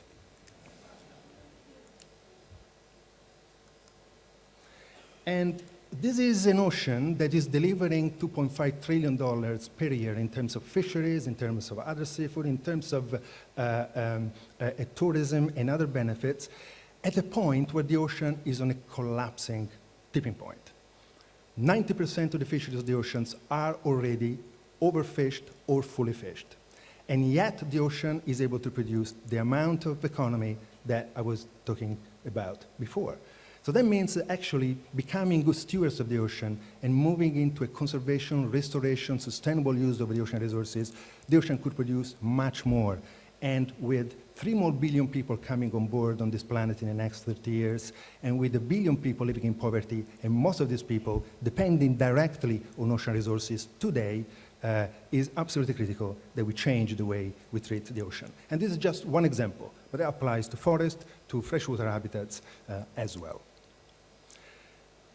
The good news about all this, however, is that it's true, sustainability is a fashionable term that sometimes is maybe even abused. But what is really exciting, and this is probably the most exciting development in my 30+ years of career in conservation, nature conservation, is that finally the narrative, finally the thinking is about integrating economy, social development, and environmental conservation. This is the first time we're actually able to do that. And we're really at a super exciting time for this civilization to think about a great transition, to respond to the great acceleration and degradation that we've been talking about before. This is the time for us to embrace a new model, but not necessarily so revolutionary that is not feasible, unrealistic, or aiming to reach a nirvana state that I'm sure many of us don't believe exists. It is a question of really managing the way we produce and the way we consume within the boundaries of what the planet can actually offer us. Is this impossible? It's not impossible. It is possible. We heard already from the previous speakers examples of things that we don't need to do because actually they are not necessary. And there are a lot of other things that we need to do because, in fact, are going to make the big difference in the shift from a non-sustainable development model that look at resources of the planet like an infinite source to actually an approach that look with care at the planetary boundaries and develop metrics to be able to live within those boundaries. And this is the WWF approach, or one planet perspective. It's about looking at how we can produce better, how we can consume in a more responsible way, how we can redirect financial flows and investments to support a positive, sustainable future rather than environmental degradation, and how can we actually shift the governance of our planet and our resources in a way that embrace a sustainable living concept. And you will maybe find strange that WWF is actually talking about financial flows, economy, consumption, and production. But these are the key drivers that are going to make or break not just the natural systems of the planet in the next 50, maybe a little more, but not that much longer years, and of course, at the same time, sustain our civilization. There's been a lot of progress in developing the concept of measuring the sustainability. And this is, for example, a recently published a framework from the Boston Consulting Group. There's been excellent work done at the World Bank level, at the OECD level. We heard some references in the previous speeches. So we are actually developing right now quite a sophisticated way of looking at how to measure sustainable economic development and what it means. If you look at the ecological dimension of sustainability, it's also becoming very clear what the dimensions really are. It is about, on climate and energy, looking at the externalities of our current energy production and really embracing a transition towards renewable. Management of natural resources is a very important dimension around, again, sustainable production and consumption, and also valuing the services that nature provides to us. Investment is about really shifting, investment towards supporting, incentivizing good behaviors towards environment, social, and sustainable economic development. International cooperation in terms of trade and in terms of international agreements is a critical dimension because too often we are still looking at this in a tribal way and not enough in a coordinated and globally coordinated way. And finally, the most important part of all, I think, is about integration in planning and decision making. We need to really connect finances, economic development, social improvement, and environmental considerations in one integrated planning and decision making process. And it's really about two things at the end of the day. It's about finding ways and mechanisms to price pollution and degradation, to tax pollution and degradation, to disincentivize impact on the environment, and on the contrary, incentivize clean, efficient, sustainable use of resources. This is possible. We are spending today a lot of money incentivizing the wrong things. Now that we know these are the wrong things, now that we know that this is pushing us beyond the planetary boundaries of sustainability, is the chance to embrace the transition I was talking about before. A reference to Greece, our office in Greece has done a great job in developing a very interesting document I would strongly recommend to you. It's called The Living Economy for Greece, which embraces these concepts of sustainable development in a very holistic way, with the environment, of course, at the core as the underpinning principle of sustainability, if you like, and then also engage very deeply with the Greek society in promoting these concepts, and I have to thank also the Stavros Niarchos Foundation that supported part of this work. Let me finish with one other dimension that I'm very passionate about, which is really about sustainability on the ground.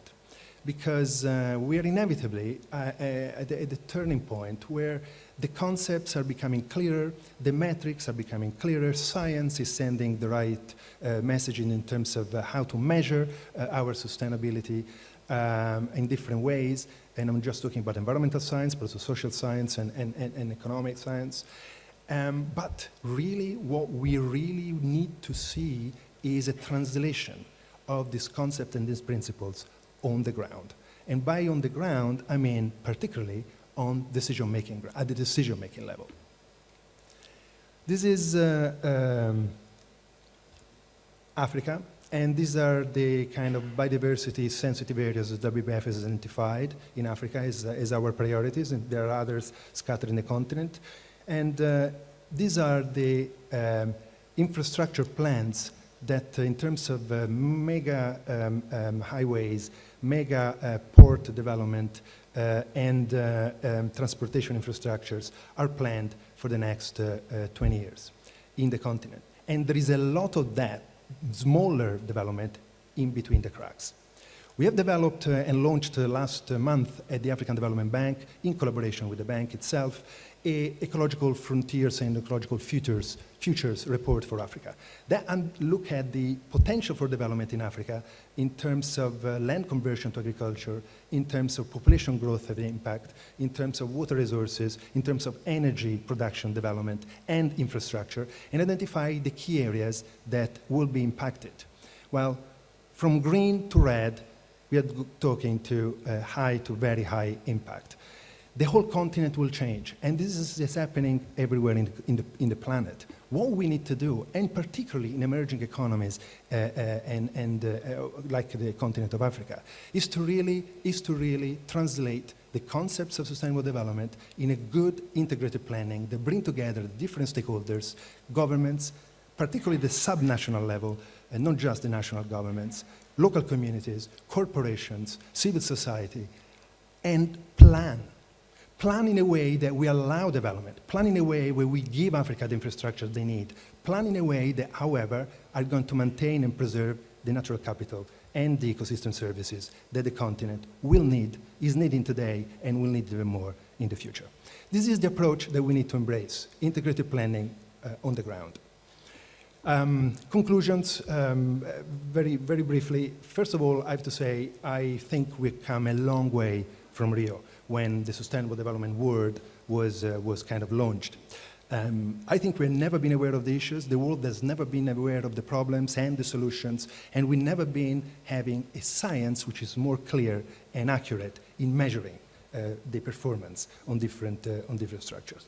You can say we have to improve, and we are not there yet 100%, but surely we are at a great, exciting time where awareness and information has never been more available. The second, and there is a growing integration. There is definitely growing integration between economic, social, and environmental at different levels. And I'm going to give a couple of examples in a minute. But there are still some very important pending issues to be tackled.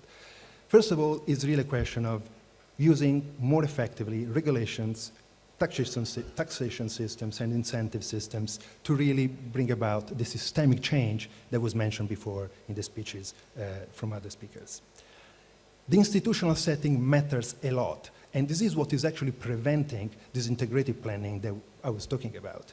Institutional setting means that at the national level, government needs to really bring together these three dimensions, social, economic, and environmental, in real terms, bringing their ministries to work together, bringing them at a table of decision-making in an integrated way. The conceptual development of indicators has progressed incredibly, but of course, the accessibility, the availability, and the quality of the information is still very patchy and definitely not satisfactory. Public awareness is growing dramatically. I think people are beginning to feel the impact of our footprint on the environment, and not just on the environment, and the public awareness is growing. But there is still, interestingly enough, strong political opposition at the national level and sometimes international level for really moving into an execution and implementation phase of the transition that we need to make. And we do need strong coordinated commitments at the international level to really underpin a global plan, because we cannot answer to global issues like climate change, for example, by patchy responses at the national level. So let me just finally say that in the whole picture of the sustainability nexus, if you like, I strongly believe that environmental sustainability is really underpinning everything else. There is not going to be a prosperous future, a healthy future for any of us in a degraded and ransacked environment.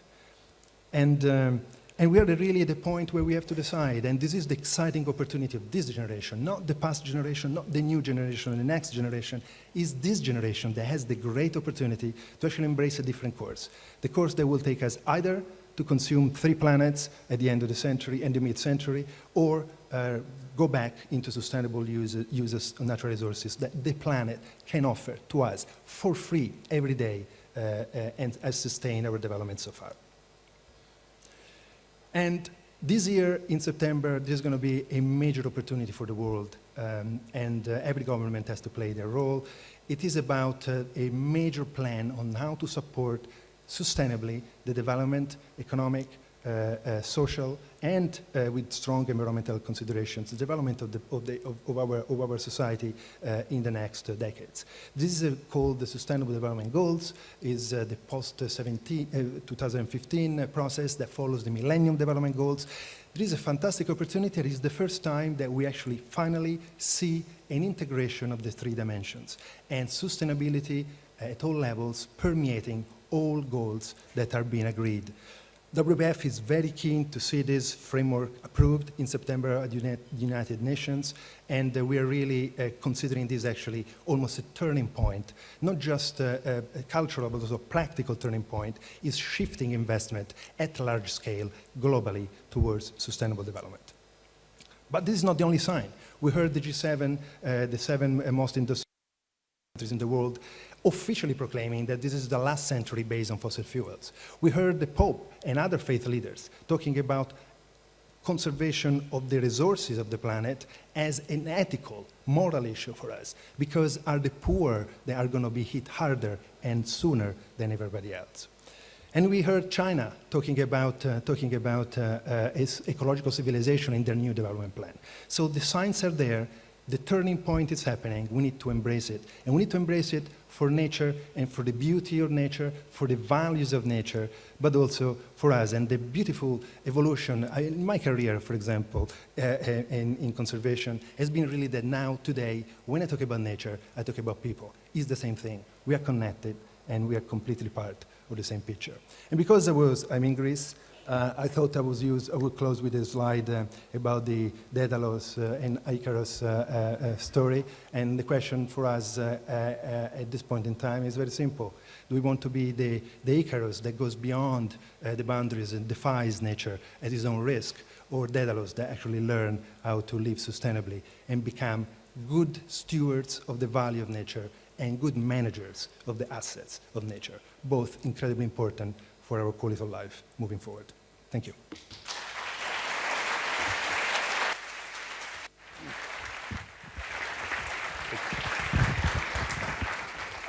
Can everyone hear me? So we started a couple minutes late, so we're just going to go a couple of minutes over. I apologize. I know lunch is upon us, so we will be very brief here. I think we're going to go straight to the examination, and then I think we'll have time for 1 or 2 questions, if that's okay. So I think we can do, if everyone wants to get out their voting device. Okay, so the first question here, this is kind of a weird question, okay? But let me explain it. The Earth has 7.3 billion human beings who collectively exert a huge influence on the natural environment. But how much space do we, that is our bodies, actually take up on the planet? If you were to cram together every single human being together into one lump of humanity in which there was no air pockets between us, I'm not saying this would be fun, what would be, into a shape of a ball, if we were all turned into a ball, what would be the diameter of that ball? Okay, I get this from Paul Hawken, who worked with a mathematician to figure this out. So we can start our voting now.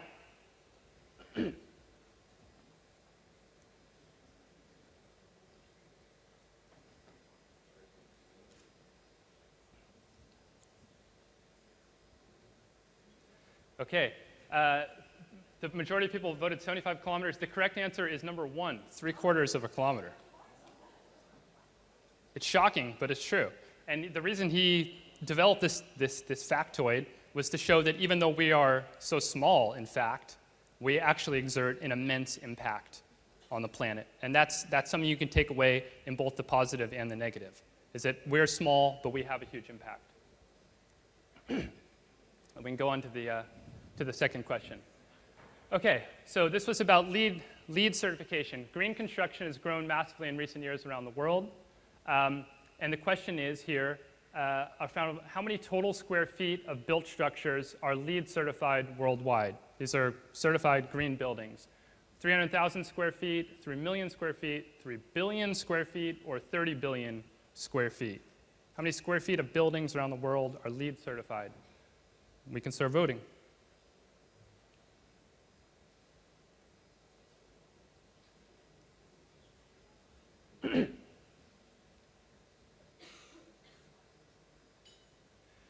The majority voted for a 3. The correct answer is number 3, 3 billion square feet.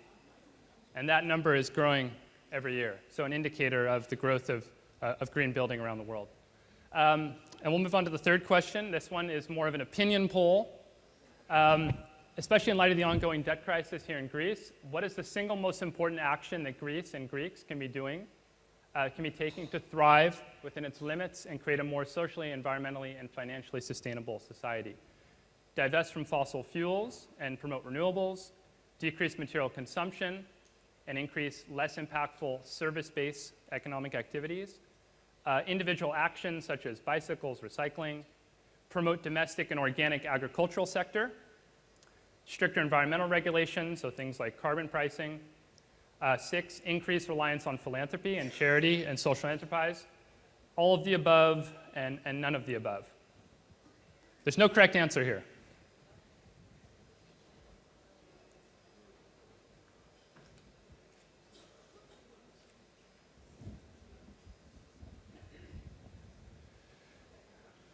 That's what I voted for, too.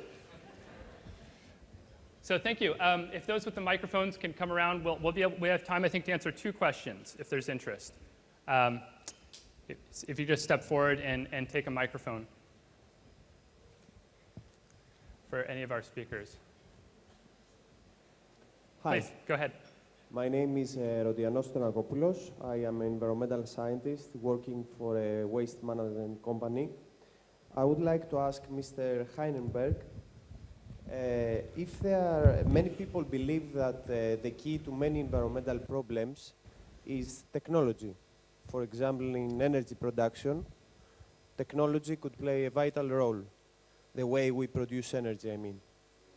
I would like to ask you if there is a way to measure this technological growth and how this is affecting our measurements of sustainability.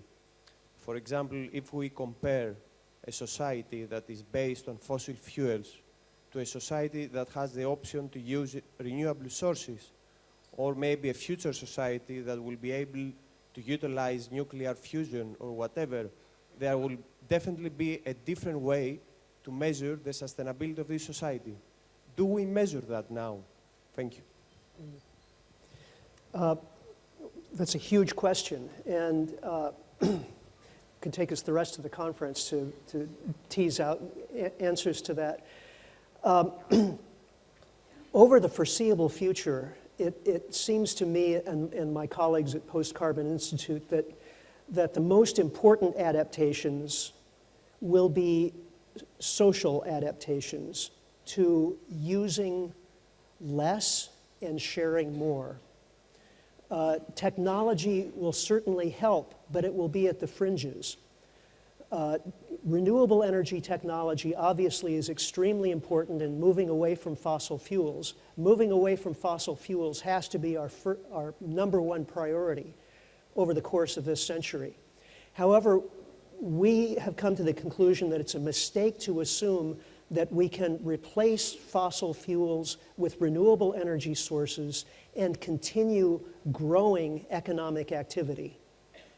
That's a misunderstanding of both the potential of renewable energy and also of the ecological challenge that we're facing. So yes, we need to develop renewable energy, but there are inherent limits to renewable energy having to do with the nature of the energy sources that we are moving to and the nature of the energy sources we're moving away from. But the core of the ecological challenge and ecological crisis has to do with the amount that we're consuming of resources in general, not just fossil fuels, but also topsoil, water, metals, minerals, and so on, and also the number of us who are consuming those things and thereby displacing other species from the environment. So yes, technology is helpful, but it's not the answer. So time for just one last question. And then I think I speak on behalf of everyone in saying we'll be happy to answer questions off stage. Thank you. I'm Bob Goodman. I'm from Rutgers University. I'm struck by how little has been said or implied about the importance of education.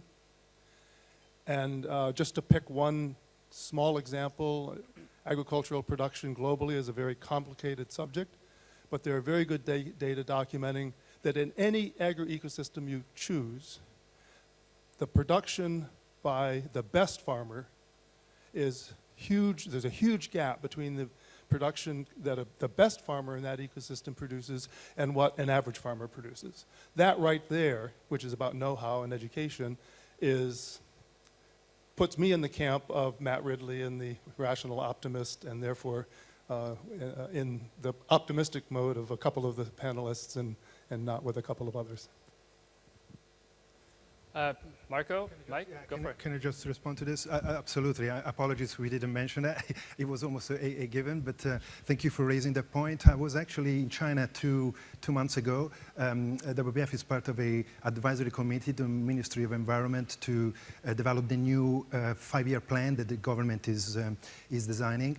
And we were discussing exactly this issue with reference to pesticide consumption in China. And we've seen this in other countries happening before. Education, information, and engagement of farmers around the pesticide use, for example, had tremendous impact in other countries, and China is really seriously thinking of developing a massive scale education program for farmers vis-a-vis pesticide use. Mike, anyone else want to jump in? No? Okay. You know, time is short, so I think thank you for the question. We'll have to keep going off stage, but thank you, everyone.